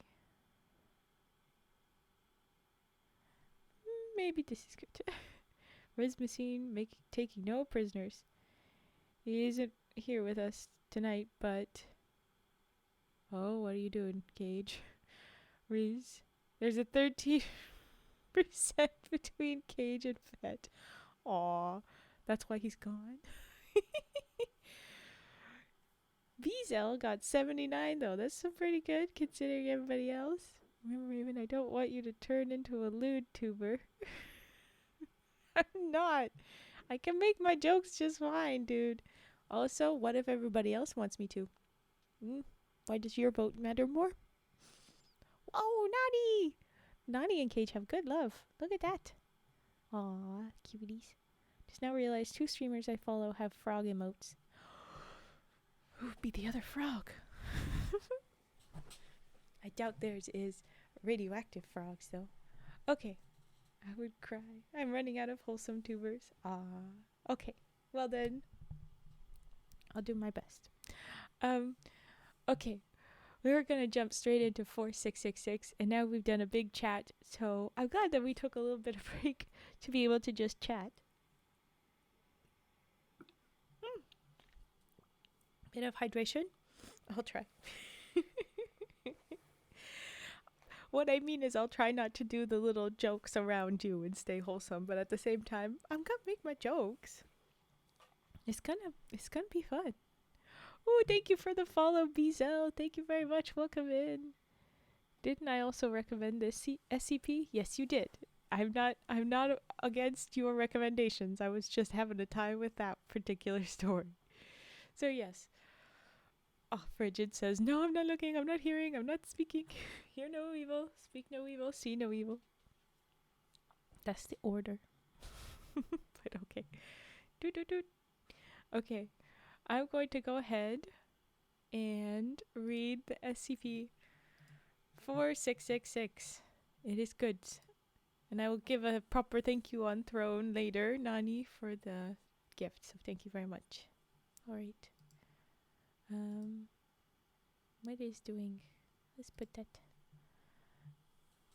I just don't want you to fall into this hole I'm in. Don't follow my steps, kiddo. Other Nani recommendations? I left my toaster running. Oh, you goof buckets. Okay, here we go. I go. Item number SCP-4666. Object class Keter. Special containment procedures.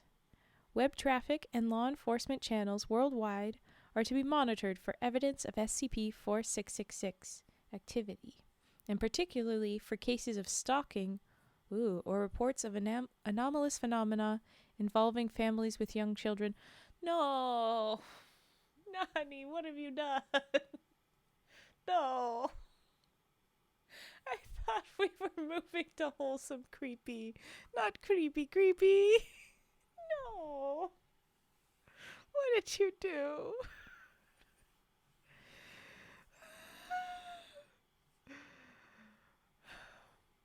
Indeed, don't let Nani cook.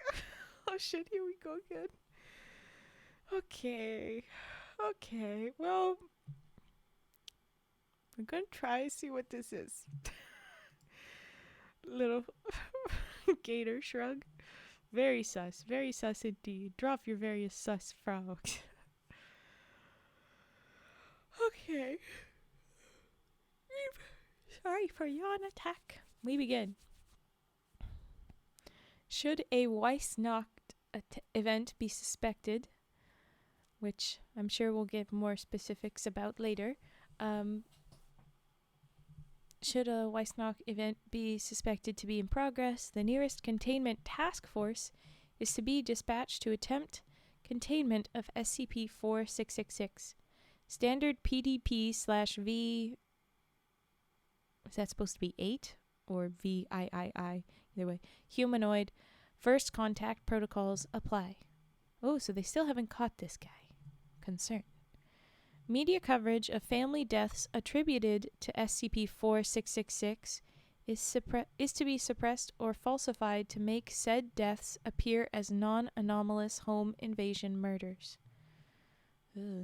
Forensic evidence and SCP-4666-A instances collected by non-Foundation agencies are to be confiscated and witnesses amnesticized. Okay, so remove all evidence. That's not a suggestion of a problem. No, not at all. And then the image we have is, it's a very dark photo, but there's a little enlargement square. There's a square around this figure, and then up in the top corner where there's just empty blue sky-ish looking stuff is the bigger version of it. But it's obviously nighttime. We're seeing very little light. It's looking kind of snowy, very cloudy up top. We've got rainbow lights on a fence. We've got red lights up the center of a tree that has no leaves. And that's the kind of image. There's the corner of a house. And then over in this snowy looking field between trees and over the little fence line, we see the little vague outline of the dude. That's our photo. But there he is, 4666. Description. SCP-4666 is currently believed to be a single, exceptionally long-lived humanoid entity of unknown origin. Survivors of Weissnacht events typically describe, I guess it might be Weissnacht, but I don't know. Anyway, typically describe SCP-4666 as a very tall, between 2 meters and 2.3 meters, elderly male of European descent with an extremely emaciated appearance. The entity always appears completely naked, and even when observed outdoors, so fully naked even when observed outdoors in freezing weather. 4666 is single? I'll be right back. You want that emaciated old man that seems to be stalking families with children? Mask?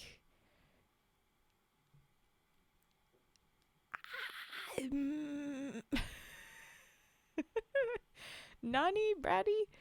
Y'all! I want to say you can do better, but I guess I don't know you well. That's a bird. I don't mean to be. Please don't be with this guy. Please no. Please no. That's just Santa Claus. I don't think that's Santa Claus. No. No. Okay. Here we go. Though the nature and extent of its anomalous properties remain uncertain, SCP-4666 appears capable of instantaneous or near instantaneous travel to any location north of 40 degrees north latitude and possibly to any location on Earth. So it do seem to be a more northern concern. If that's Santa, I'm really scared for the naughty kids. Yeah, this is appearing more like a creepier version of Krampus. Not like an evil demon-y figure, but like just a creep version, and I don't like. No. Okay. SCP-4666 activity occurs exclusively within a period of 12 consecutive nights every year. This is very Christmassy. Oh no, I don't like. This is bad. Why is this? Why? No. No. I don't like. If that's Santa, yeah, it's it's Krampus. Krampus is known for like putting them on a pot or eating them or something, and he has like cloven hooves and stuff, right? Yeah, Krampus literally eats children, so he's pretty evil. But I mean, if he is hungry and he needs food and his choice is children, it's not great. But his life is not wrong. Remember, I'm one of these weirdos too. I belong in an SCP description as well, but they fucking better not even try. So I mean, it's the ones that are like, yeah, I'll just hurt and kill for no reason. Those ones I'm done with. I'm done with you. No. So I got room for Krampus. Also, he serves a purpose. He makes sure the evil kids snack up. They do better. This guy does not sound good. The child looks good. Oh no, that does not sound good, Nani. No, that doesn't read how you want.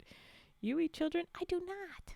But I'm not gonna blame people that have a very specific diet. On the first day of Christmas, Santa gave to me 1 human liver. No. Okay, focusing. This is weird. I don't like, but here we go. Oh, welcome, Tensei. You've joined at an interesting time. Oh, hydrate. Thank you for joining us. Thank you for the follow.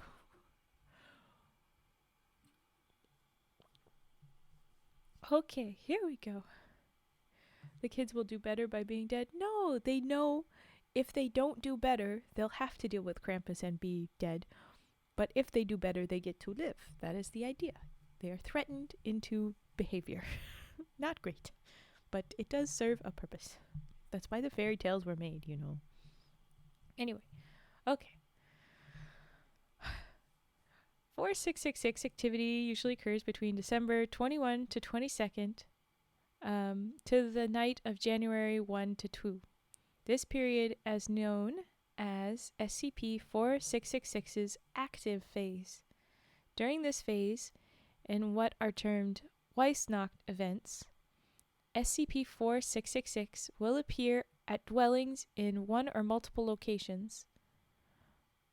Oh yeah, and I forgot that the photo was a possible photograph of him recovered from a cell phone at the location of Weissnacht event number 057130. I didn't say that about the photo, but that you get an idea that there's a lot of these. But okay. He will appear at dwellings in one or multiple locations north of 40 degrees north latitude. So he can exist in multiple places. He goes there instantaneously. Maybe he'll be there at the same time. I don't know. But anyway, okay. In all known Weissnacht events, these dwellings have shared the following characteristics. Isolated, rural location, home to a family with at least one child under the age of 8, and situated in an area with snow cover lasting throughout the duration of the event. So he only walks when there's snow on the ground. Okay.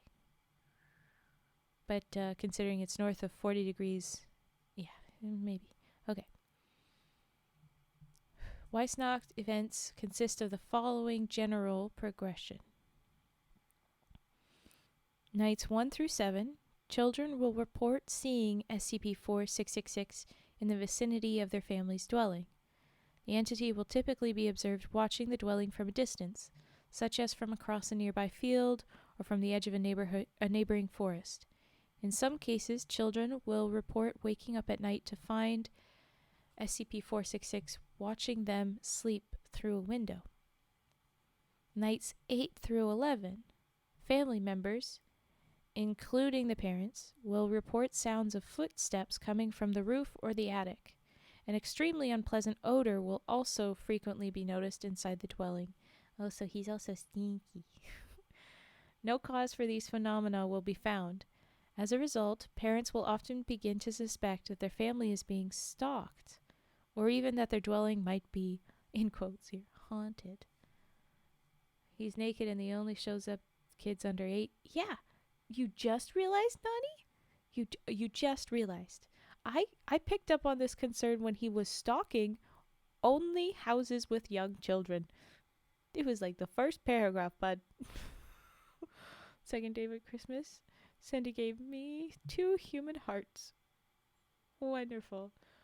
Why the fuck am I missing 2 hearts? You usually have 2 hearts? Ooh. You're a little slow. Okay. Alright, so now we're at night 12. Over the course of the one night, one of 2 scenarios will occur. In the first and most common is that SCP-4666 will kill all members of the family save for one child under the age of 8 whom it will abduct. Ugh. SCP-4666 will inflict incapacitating injuries to family members while they are sleeping, then herd them into a single room of the dwelling, where it will then proceed to kill them in view of each other. The method of killing varies with the event and will typically be preceded by some form of torture which appears to serve a ritualistic purpose. See Weissnacht events log below. Ugh. You have 9 to be exact? Don't ask about how many eyes I have. Okay, I won't, but wow. Wait, Mask, please don't tell me you're one of those trees. I'm not gonna cope. I'm not gonna cope if you're one of those trees, because it has eyes at the end of its fingers, and if you have a bunch of eyes, and then it has hearts for each of its root systems. So please don't. The last one got the bad end of the stick. Yeah, it says to me that if you have a family of a bunch of kids that are young, only one of them, it's better to have just one house or one kid in your house. I don't know. Third day of Christmas, 3 human lungs. Ugh. Don't worry about it. No, mask. Oh gosh, I'm scared, but fine. Oh gosh. Okay. I don't know how I feel about. Okay. So yes, you've done that and ritualistic torture stuff, and it's awful. Or in the other scenario. Okay, in the other scenario, which has occurred in roughly 15% of known Weissnacht events, SCP-4666 will not harm the family. Family members will report hearing footsteps inside their dwelling during the night, though no signs of forced entry will be found. In the morning, children will discover presents at the foot of their beds. These will consist of toys crudely crafted from the remains of human children. I don't like... Yes, thank you for dropping the frog version. Yay. Okay. But okay, there is a log of SCP-4666-A instances log below. So there's a whole connection of when they live and when they don't. The criteria, if any, by which SCP-4666 determines the outcome of a Weissnacht event are unknown. This makes me want to see if this is like, if there's a fairy tale that supports this particular like person, if this is based on some sort of folklore or myth or something. But okay, there's a big document to access here, and a big short document there, and then a good deal more text. We've got a messed up situation, but how about we take a quick break? Does anybody have any redeems? I'm going to be running a quick ad, 30-second ad. We'll do redeems, we'll finish this story, and then we'll be wrapped up for this stream. So, quick ad, redeems, rest of story. Goodbye for now. Okay, here go ad. Of course, Nani does the rage part. Someone is getting sleepy with this cute holiday story for the family. How cute. No, I just have yawning attacks. Sounds like what happens in the Krampus movie. The survivor child gets trapped in a loop of the day he lost his family to Krampus. Oh, that's awful. We got the rage puffing. Yay, you were there when that happened. Yeah. There are certain people that are severely attached to it. We had to put a cooldown on it. Okay. Alright, I guess we start with rage puffing. Which I'm glad I have put a cooldown and such on, but it's always a heck of a choice. There we go. Here we go. Rage puffing.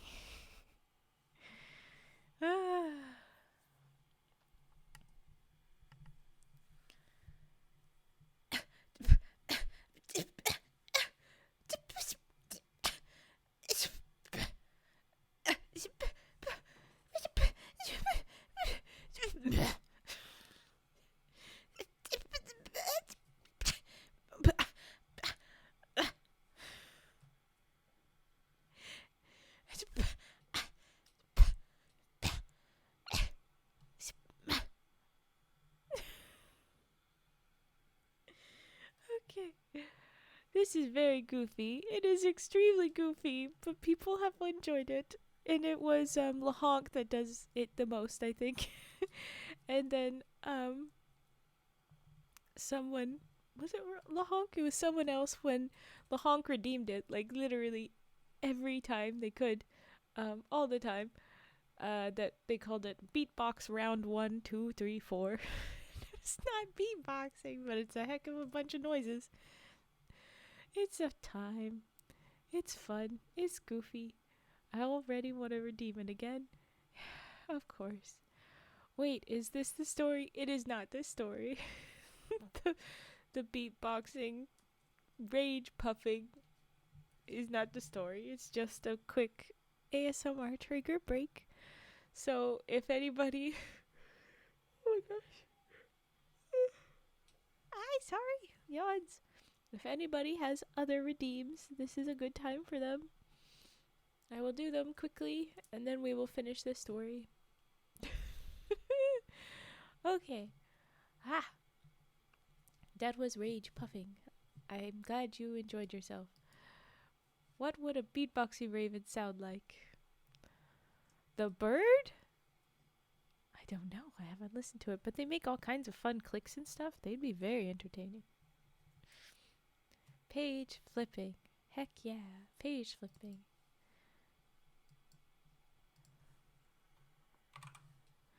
And card dealing. Okay, I'm going to say that that's probably good. And and then we will go back to the thing. You, Raven. I know. But I am not doing. Okay, page flipping sounds. We start with a little book, then we go to the big fluffy book.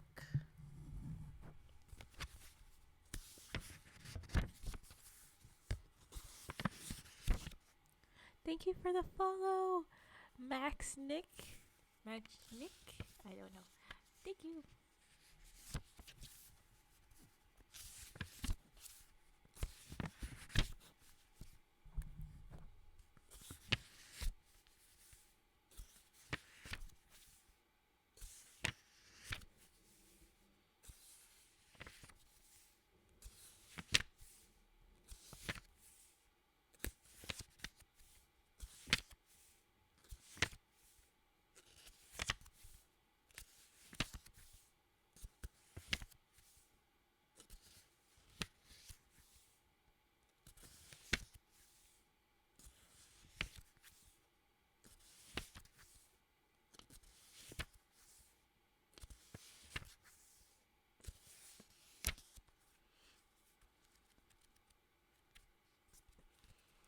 I'm glad I said it right. Because I said 2 different versions, I'm not sure which version was right, but I'm glad I could do that for you.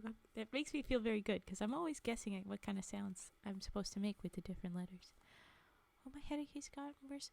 I'm so sorry you had a headache. I'm so sorry, Mask. Take care. Feel better soon. Stream has been lovely. Thank you. Have a good time trying to recover. I hope it feels better. Me looking through my spell book. Yeah. Thank you for the follow. Kamal Dip, welcome. Nani, thank you for gifting that. Okay, so we have a tradition. Whenever someone gifts something, when they gift a sub, when they do bits, when they do money into throwing stuff, we use our money frogs. So now that you have them, go into your remotes and rain money frogs. Do. There you go. Oh gosh, thank you. Yeah, of course. Okay, Nani is being very, very nice today. Excessive, but thank you very much. And I'm gonna go to the big fluffy book now before we do card dealing. Okay.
There was our books.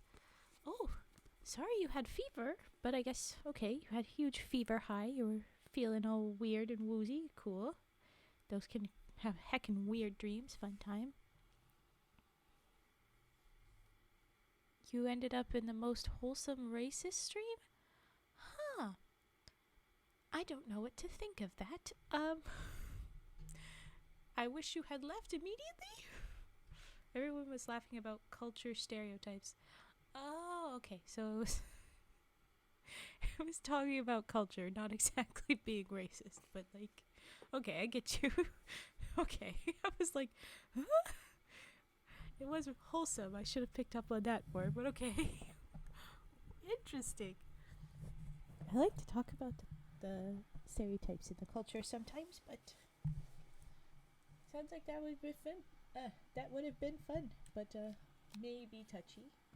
Gotta make sure everybody in the space is good and safe and good, but okay. Sounds like something. Alright, card dealing.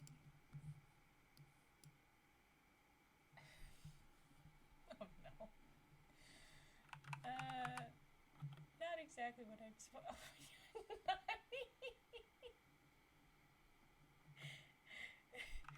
Okay, I wasn't gonna say anything, but we referenced an O69 earlier. Okay, Mike, back to my face, please. Here we go.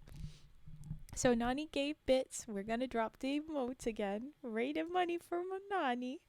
But we referenced me being SCP-069 would be funny.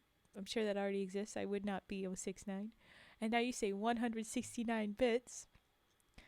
I keep track of all the stories I read, right? And I want to make sure I know what's going on. And when I first started streaming, I was even keeping track what was what. So I started numbering my streams. And I've been numbering them all this time. Today, right now, we are on our 67th stream. And I can see, I'm sure you can see where we're going with this. So tonight will be 68 wholesome little fairy tales. But tomorrow will be my 69th stream. And I was thinking I should do something for it. And I wasn't sure how big I wanted to do because I didn't give any warning. So I'm telling you now because you did that. I keep track of my numbers. I was just gonna read like some joke SCPs specifically. Like we did 420 joke SCP stuff right after 420. I'll probably read the 420 joke entry. There was like a second version. I'll probably read that tomorrow. But I did a while ago, and I've been saying, okay, I should go for it now. I haven't got it. I'm not going to get any clearer okay from Twitch if it's okay or not. So I'm just going to go for it and do my I was going to do a fanfic read, the spicy read for you guys. So I guess what I'm saying is, who votes for more silly SCPs tomorrow and who votes for the fanfic stream?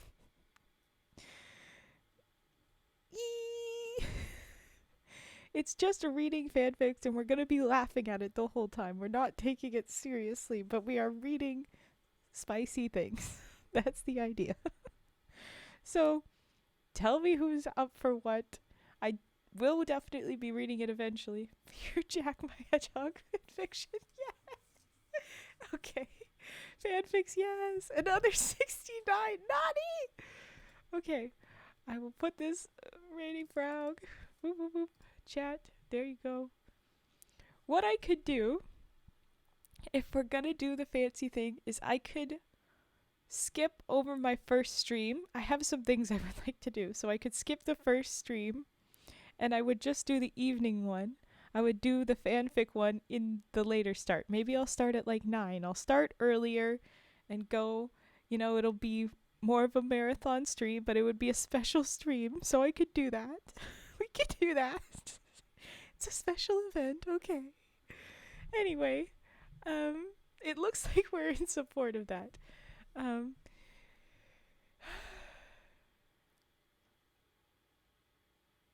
I don't know what that is. Unicorny? I don't know what that is. If it's just the evening one, I can make it, but do what's best for you. Yeah, I was thinking I would do like a 9 to 1 or something stream instead then if we do a later start.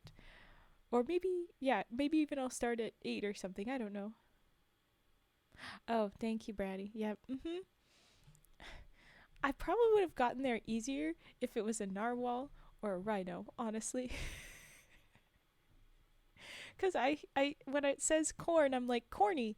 But I'm like, no, there's a knee already there. The knee isn't the part. It's not corn knee pun about corns and knees. What are you doing? What is happening? my brain isn't putting that together, okay? If it's an animal that naturally has a horn, but doesn't have, like, the knee in the name is what I mean. You know? I'm sorry. I'm sorry. I've been dealing with too many people that do puns, so my brain was like, I don't know what is pun? I don't know what's happening. Okay, fine. I'm gonna do the card dealing. I'm gonna finish this story. We're gonna run late because I've been giggling too long. And then we're gonna do a different schedule for tomorrow. I'll drop that's a special schedule in the Discord to make sure that people that are in the Discord but weren't gonna watch know. I'll update the schedule. I'll do a bunch of stuffs. But that also means that I will take off my early stream time to get things organized. This is gonna be chaos. Oh boy. Okay. Here go. Ha! Alright. Card dealing. Hey. Sorry. This one's gonna be fun for the Vaughn chat. Oh, it is. Okay.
Okay, there was the card dealing, and my headphones thing is still being funny.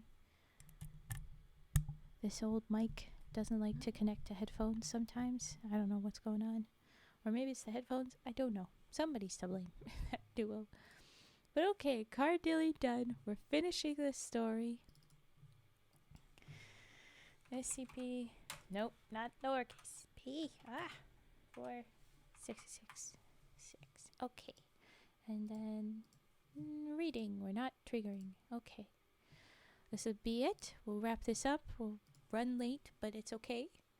And then, yeah, figure out tomorrow's stuff eventually. Okay, so we start with the Weissnacht events, notable Weissnacht events. But here we go. Our little, kind of long, collection of events. Can't get over the... Oh, thank you. You know what I love? Check this out. It'll take a second. Do-do-do-do. Do-do-do-do. It should... Come on now. Change the color. There you go. Now it's a little bit different color. I have 2 colors of dress. There you go. But they are sparkly. Yeah, I love the sparkles.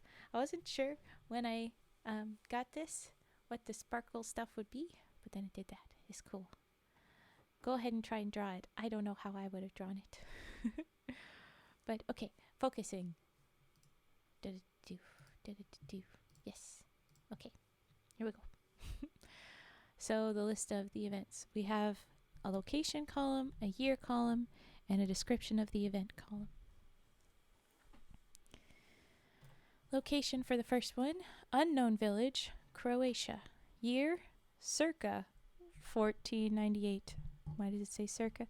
But so theoretically 1498 maybe. And then it says unconfirmed, probably because it's so old. An entire family was killed with the exception of one of their children, age unknown, who was abducted. Yeah, from what I understood, circa was like from this year. Like, this is a thing, circa 1498 meant like from this time, but I don't know. Anyway, entire family is killed, the one who's abducted. Though specific details about the event are not available in recovered documents, it was noted that the killings presented strong paganistic, in quotes, elements, and that the family members had been made to suffer greatly, in quotes, prior to death.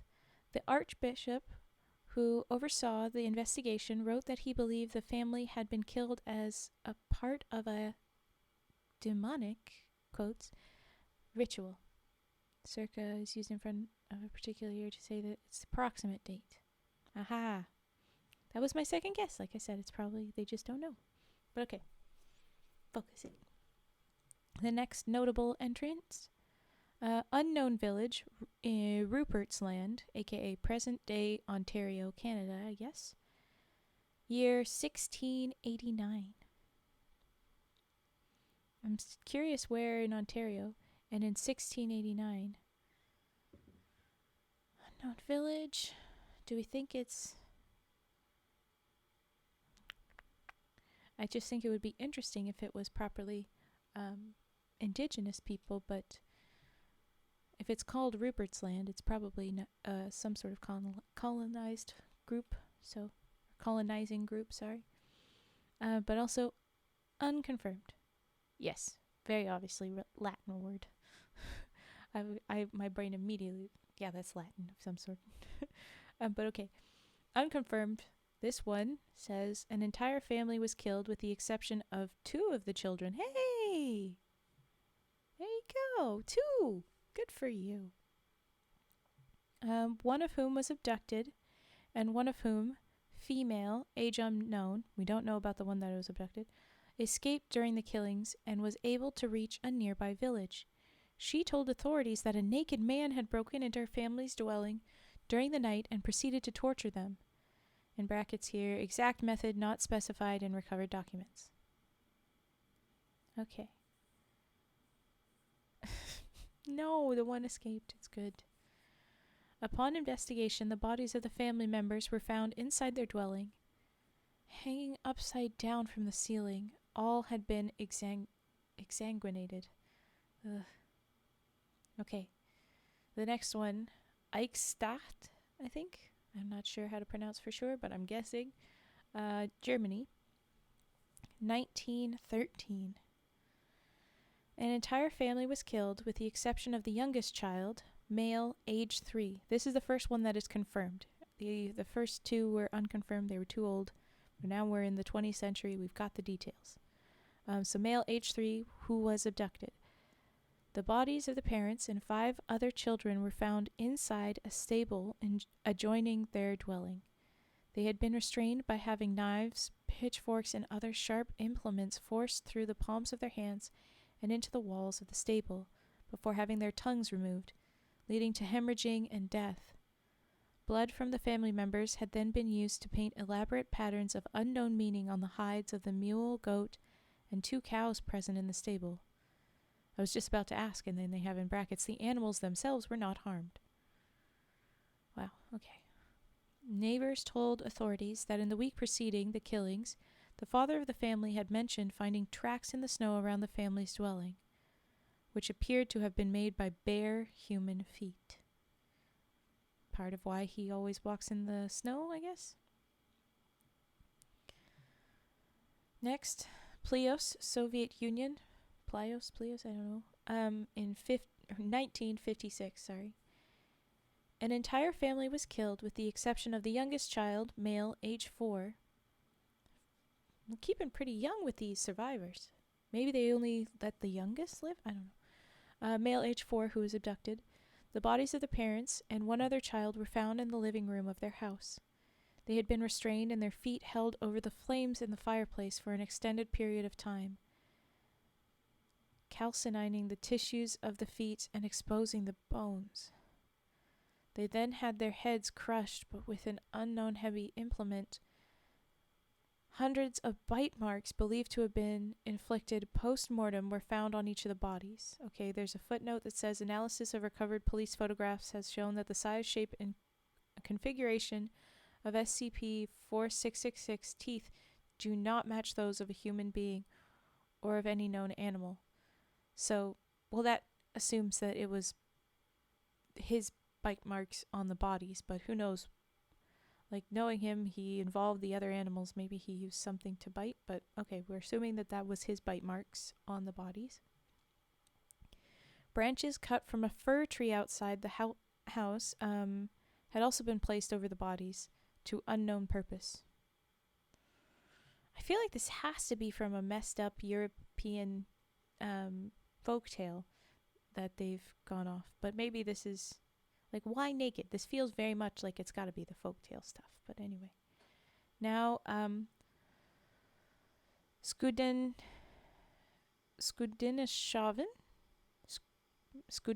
I guess, Norway, 1971. An entire family was killed with the exception of the second youngest, okay, so never mind about the youngest theory, second youngest child, female age 5, who was abducted. The bodies of the parents and 2 other children were found in the basement of their house. Each had at least 1 limb pulled off by brute force before being stabbed precisely 39 times with an unknown sharp implement, or in precisely 40 times. I mean, that's close enough to 40 that I don't know if that's precisely, but okay. With an unknown sharp implement, possibly a piece of bone from one of the removed limbs. They don't know what implement it was. They haven't gone into the forensics on that. It was the 70s, I guess. Resulting in massive blood loss and death, yes. The family members had then been eviscerated and their small and large intestines removed and cut into 30 to 50 centimeter long pieces. These had been arranged in radiating lines around the bodies. Ew. Oh, ew. Feces from the intestines had been used to trace symbols of unknown meaning on the walls of the basement. So we have, again, unknown symbols and stuff written out on things, but... Ugh. Igilstadjor? I don't know how to say this way. Igilstadjor? I don't know. This is a very weird letter. I think that's a TH sound, maybe. Igilstadjor, 1996. Oh, Iceland. An entire family was killed, with the exception of the youngest child, female, age 4. So it is the youngest now, who was abducted. The bodies of the parents and 7 other children were found inside their house. All had large pieces of skin removed from their backs, necks, and groins prior to their death. Removed skin was found to have been partially consumed. Oh, God. They had then been killed by decapitation with a bucksaw that had belonged to the family. Following death, the family members' headless bodies had been carried to their respective rooms and placed on their beds. Each of the removed heads had also been placed upright on a step of the staircase leading from the first to the second floor, with the parents' heads on the top 2 steps and the children's heads on the lower steps in decreasing order of age. So, I'm sorry, how many people are there? Because it's on the staircase and in their bodies? Oh no, the bodies were in their beds. The heads were on the staircases. There you go. Why did I... He's just a little hungry. No, he's not hungry. No. Okay. That was the notable bad times. Here is notable instances 4666A instances recovered. So I think that is the people's. So the toys are what we're talking about now. So when they survive, when the family members survive, they get crude toys at the foot of their beds in the morning. Toys crafted from human remains. So here we go. We have Nurmes, Finland, 1811. In the description of the instance, a small wooden drum with 2 wooden drumsticks of uneven length. Drum skin consists of a 390 centimeter cubed piece of skin belonging to a human child, stretched with thread made from human tendons. This is Welsh, so I'm definitely not going to say this right, but Gallager, Wales, 1857. A small knife, 15 centimeters in length. Blade is 6 centimeters in length. Sculpted from a single piece of bone belonging to a human child.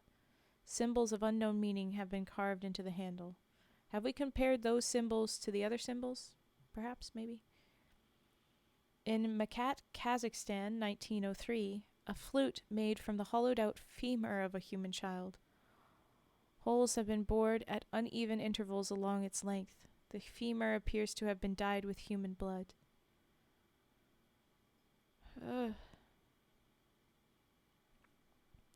In Bangor, Michigan, 1960, a wooden box containing 13 miniature human-like figurines, each 4 to 6 centimeters in height, made from the phalangeal bones of human children, tied together with strips of human tendon. The figurines have been decorated with human hair and small pieces of torn clothing. DNA testing revealed that the remains belong to 18 separate children. Wow.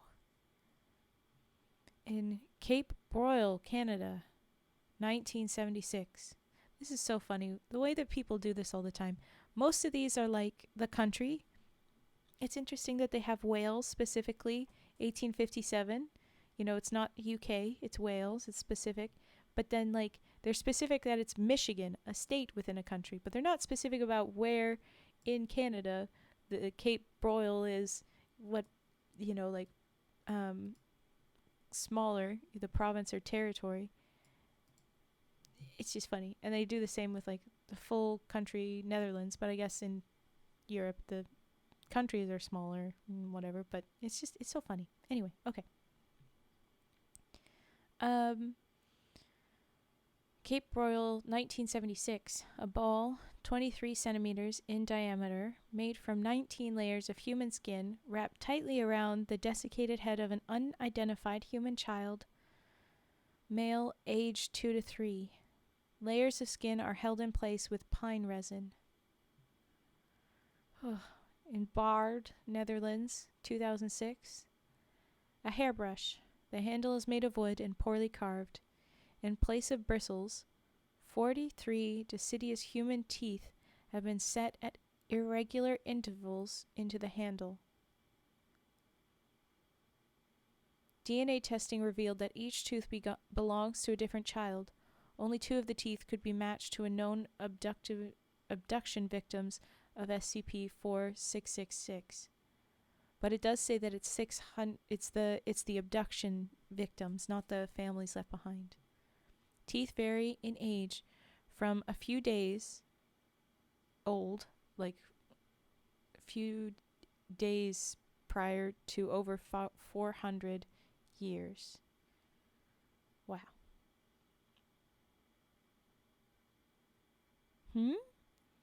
Hey, she got better with not getting distracted by chat. It's been a long way for real. I am getting better, but I say that as I looked at you reading that. I'm also like very intensely trying to finish this one, so there's still a good deal to go. Now, discovery, I guess, of 4666. SCP-4666's existence and ongoing activity were first detected in 1974 through the Foundation's newly implemented Anomalous Signature Recognition Program. Footnote: also known as ASRP, this program marked the Foundation's first use of algorithms as a means of detecting anomalous phenomena. When several highly similar home invasion incidents resulting in family deaths were found to have occurred throughout the Northern Hemisphere during the night of January 1 to 2. Fingerprint belonging to SCP-4666. Note the unique double whorl pattern. There's a fingerprint, but it has 2 different central whorls. That's not all that common.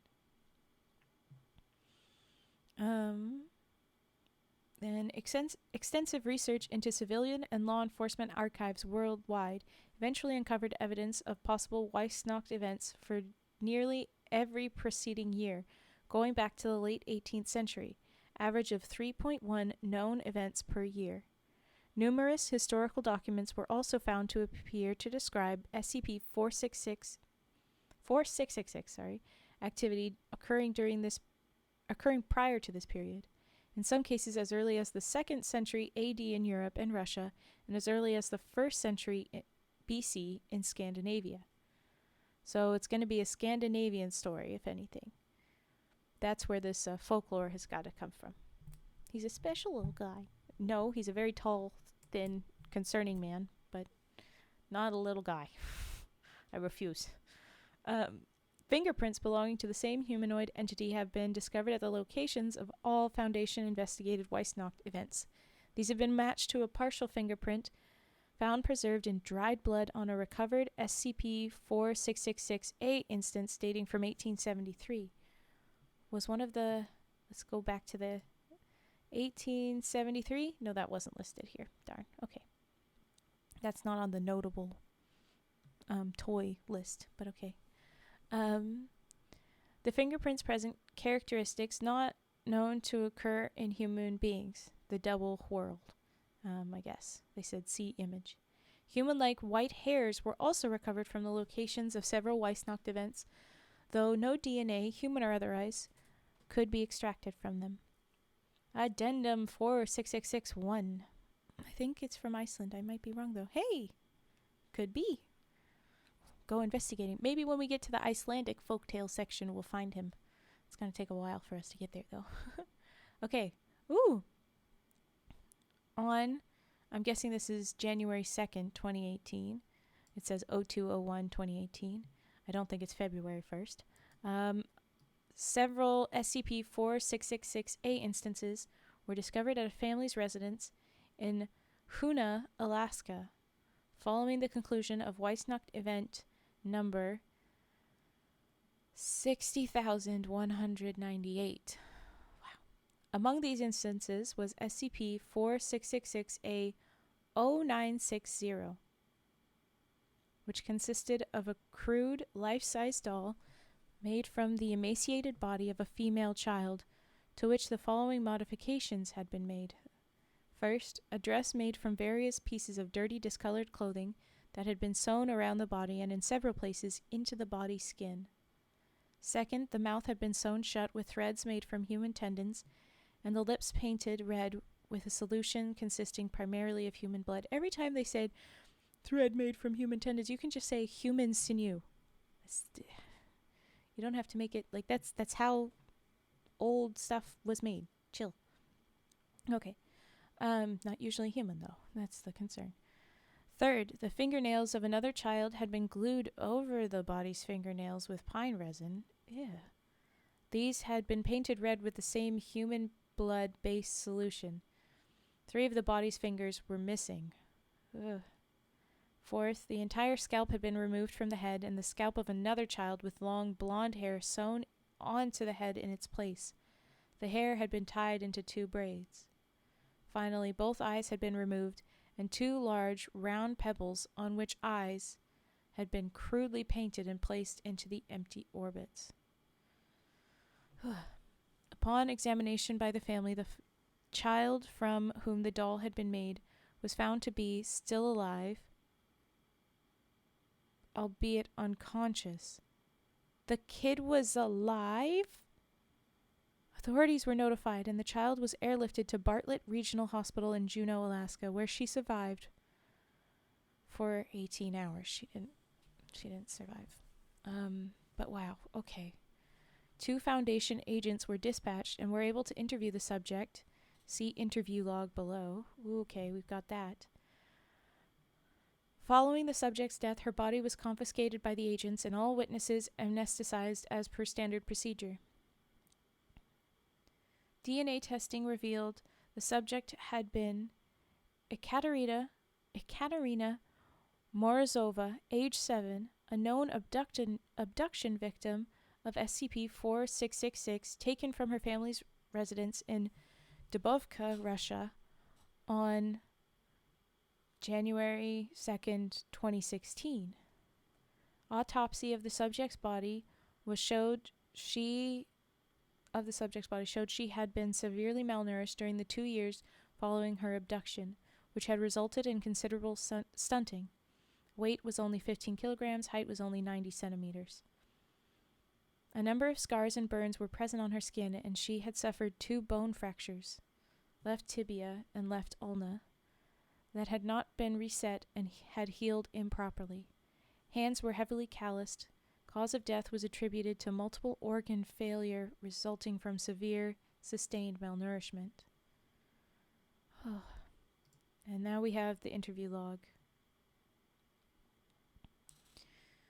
So, audio log 4666-06201, date January 2nd, 2018, time 23:27 AKST to 23:49 AKST. So I guess that's Alaska Standard Time, and it's just before midnight. Location: Bartlett Regional Hospital, Juneau, Alaska. Interviewers: Agent Antoni Kowalczyk. I don't know. The CZYK. Not totally sure pronunciation. And then in brackets, Agent Susan Muse attending. Subject: Ekaterina Morozova, SCP-4666-A-0960, female, age 7. Notes: the subject regained consciousness for a period of roughly 30 minutes prior to expiring, during which she was interviewed. Hospital staff had previously removed the thread that had been sewn into her lips, allowing her to speak. Despite having been administered a morphine drip, the subject was largely coherent throughout the interview. The subject did not understand English and initially spoke only a language that was unfamiliar to agents Kowalczyk and Muse. Footnote says recordings of this interview are currently being studied by Department of Linguistics, as the language spoken by the subject was later found to match no known language, living or dead. Early indications are that it was related to pre-Proto-Germanic, so was speaking ancient kidnapper language. However, after several minutes, the subject began addressing the agents in Russian, which she spoke poorly. Agent Kowalczyk, who spoke rudimentary Russian, was able to conduct the interview without the need for an interpreter. And here, this is it, translated. We have the Agent K and we have E.M., Ekaterina.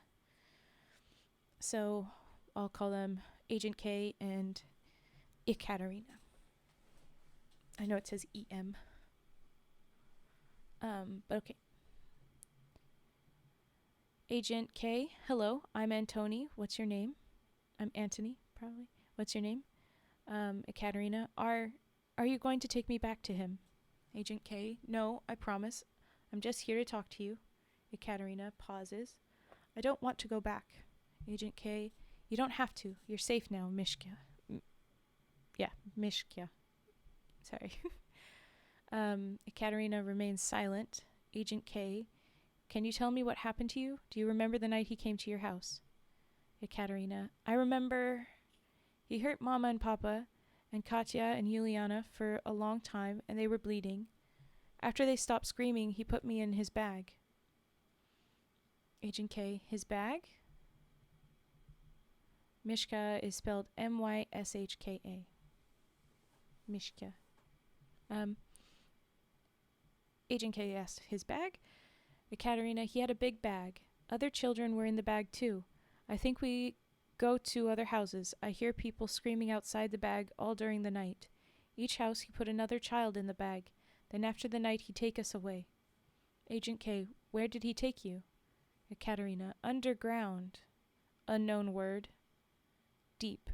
Lots of ellipses in between that. She's very hesitant on that one. There's an audio file somewhere to listen to. The interview is heartbreaking. Ooh. That sucks. 106. I will note that as a recommendation. I don't know if I have. Okay. Agent K, underground? You mean in a basement? Ekaterina, deep. Everything earth and mud and ice. Bones everywhere. Everything cold. I can't sleep because it's too cold. Agent K, were there lots of other children there with you? Ekaterina, lots of children. Lots of tunnels, lots of holes, but I can't see all. I can't see the other unknown word. Too dark. My hole is with Renee and Hekla and Sasha and Paul. We make the toys together. Agent K, the toys? Ekaterina, if you don't make the toys, you don't eat. Don't stop making the toys. Don't fall asleep or he hurt you. Agent K, he hurts you. How? Ekaterina, he hit you, or he burn you, or he bite off your fingers, or he cook you on the fire in his room and eat you. He eat Philippe and Sally. Agent K, what about you? How did this happen to you? How did he do this? Ekaterina pauses.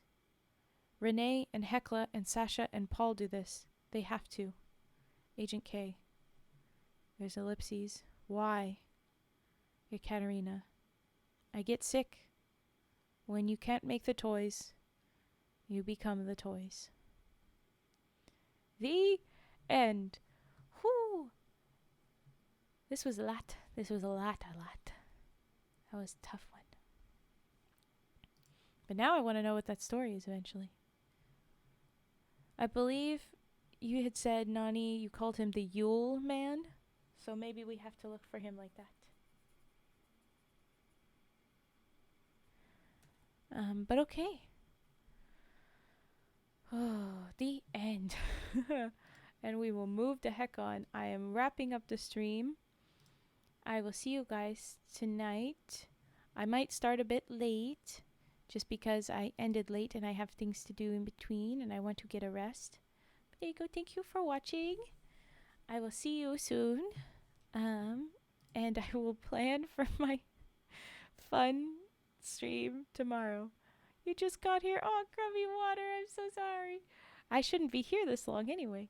I'm gonna go sleep. Good night. Good night, Nani. Thank you for the severe stories. Those ones are tough ones. Maybe next time give us a little bit of a warning, maybe. But thank you for those. If you want to submit a story, I do prefer if you can drop it in the Discord. And yeah, give us little trigger warnings if you know it's a big, excessive one. But it's okay. In that one, there was a bunch of... You gave me those while it was in stream, and I just wrote down a bunch of numbers. So even if you had given me the triggers, I would have been, like, rushing to write it all down. But it's good. It was a heck of a thing. All right. Good night. See you guys later. Bye-byes. Bye-byes.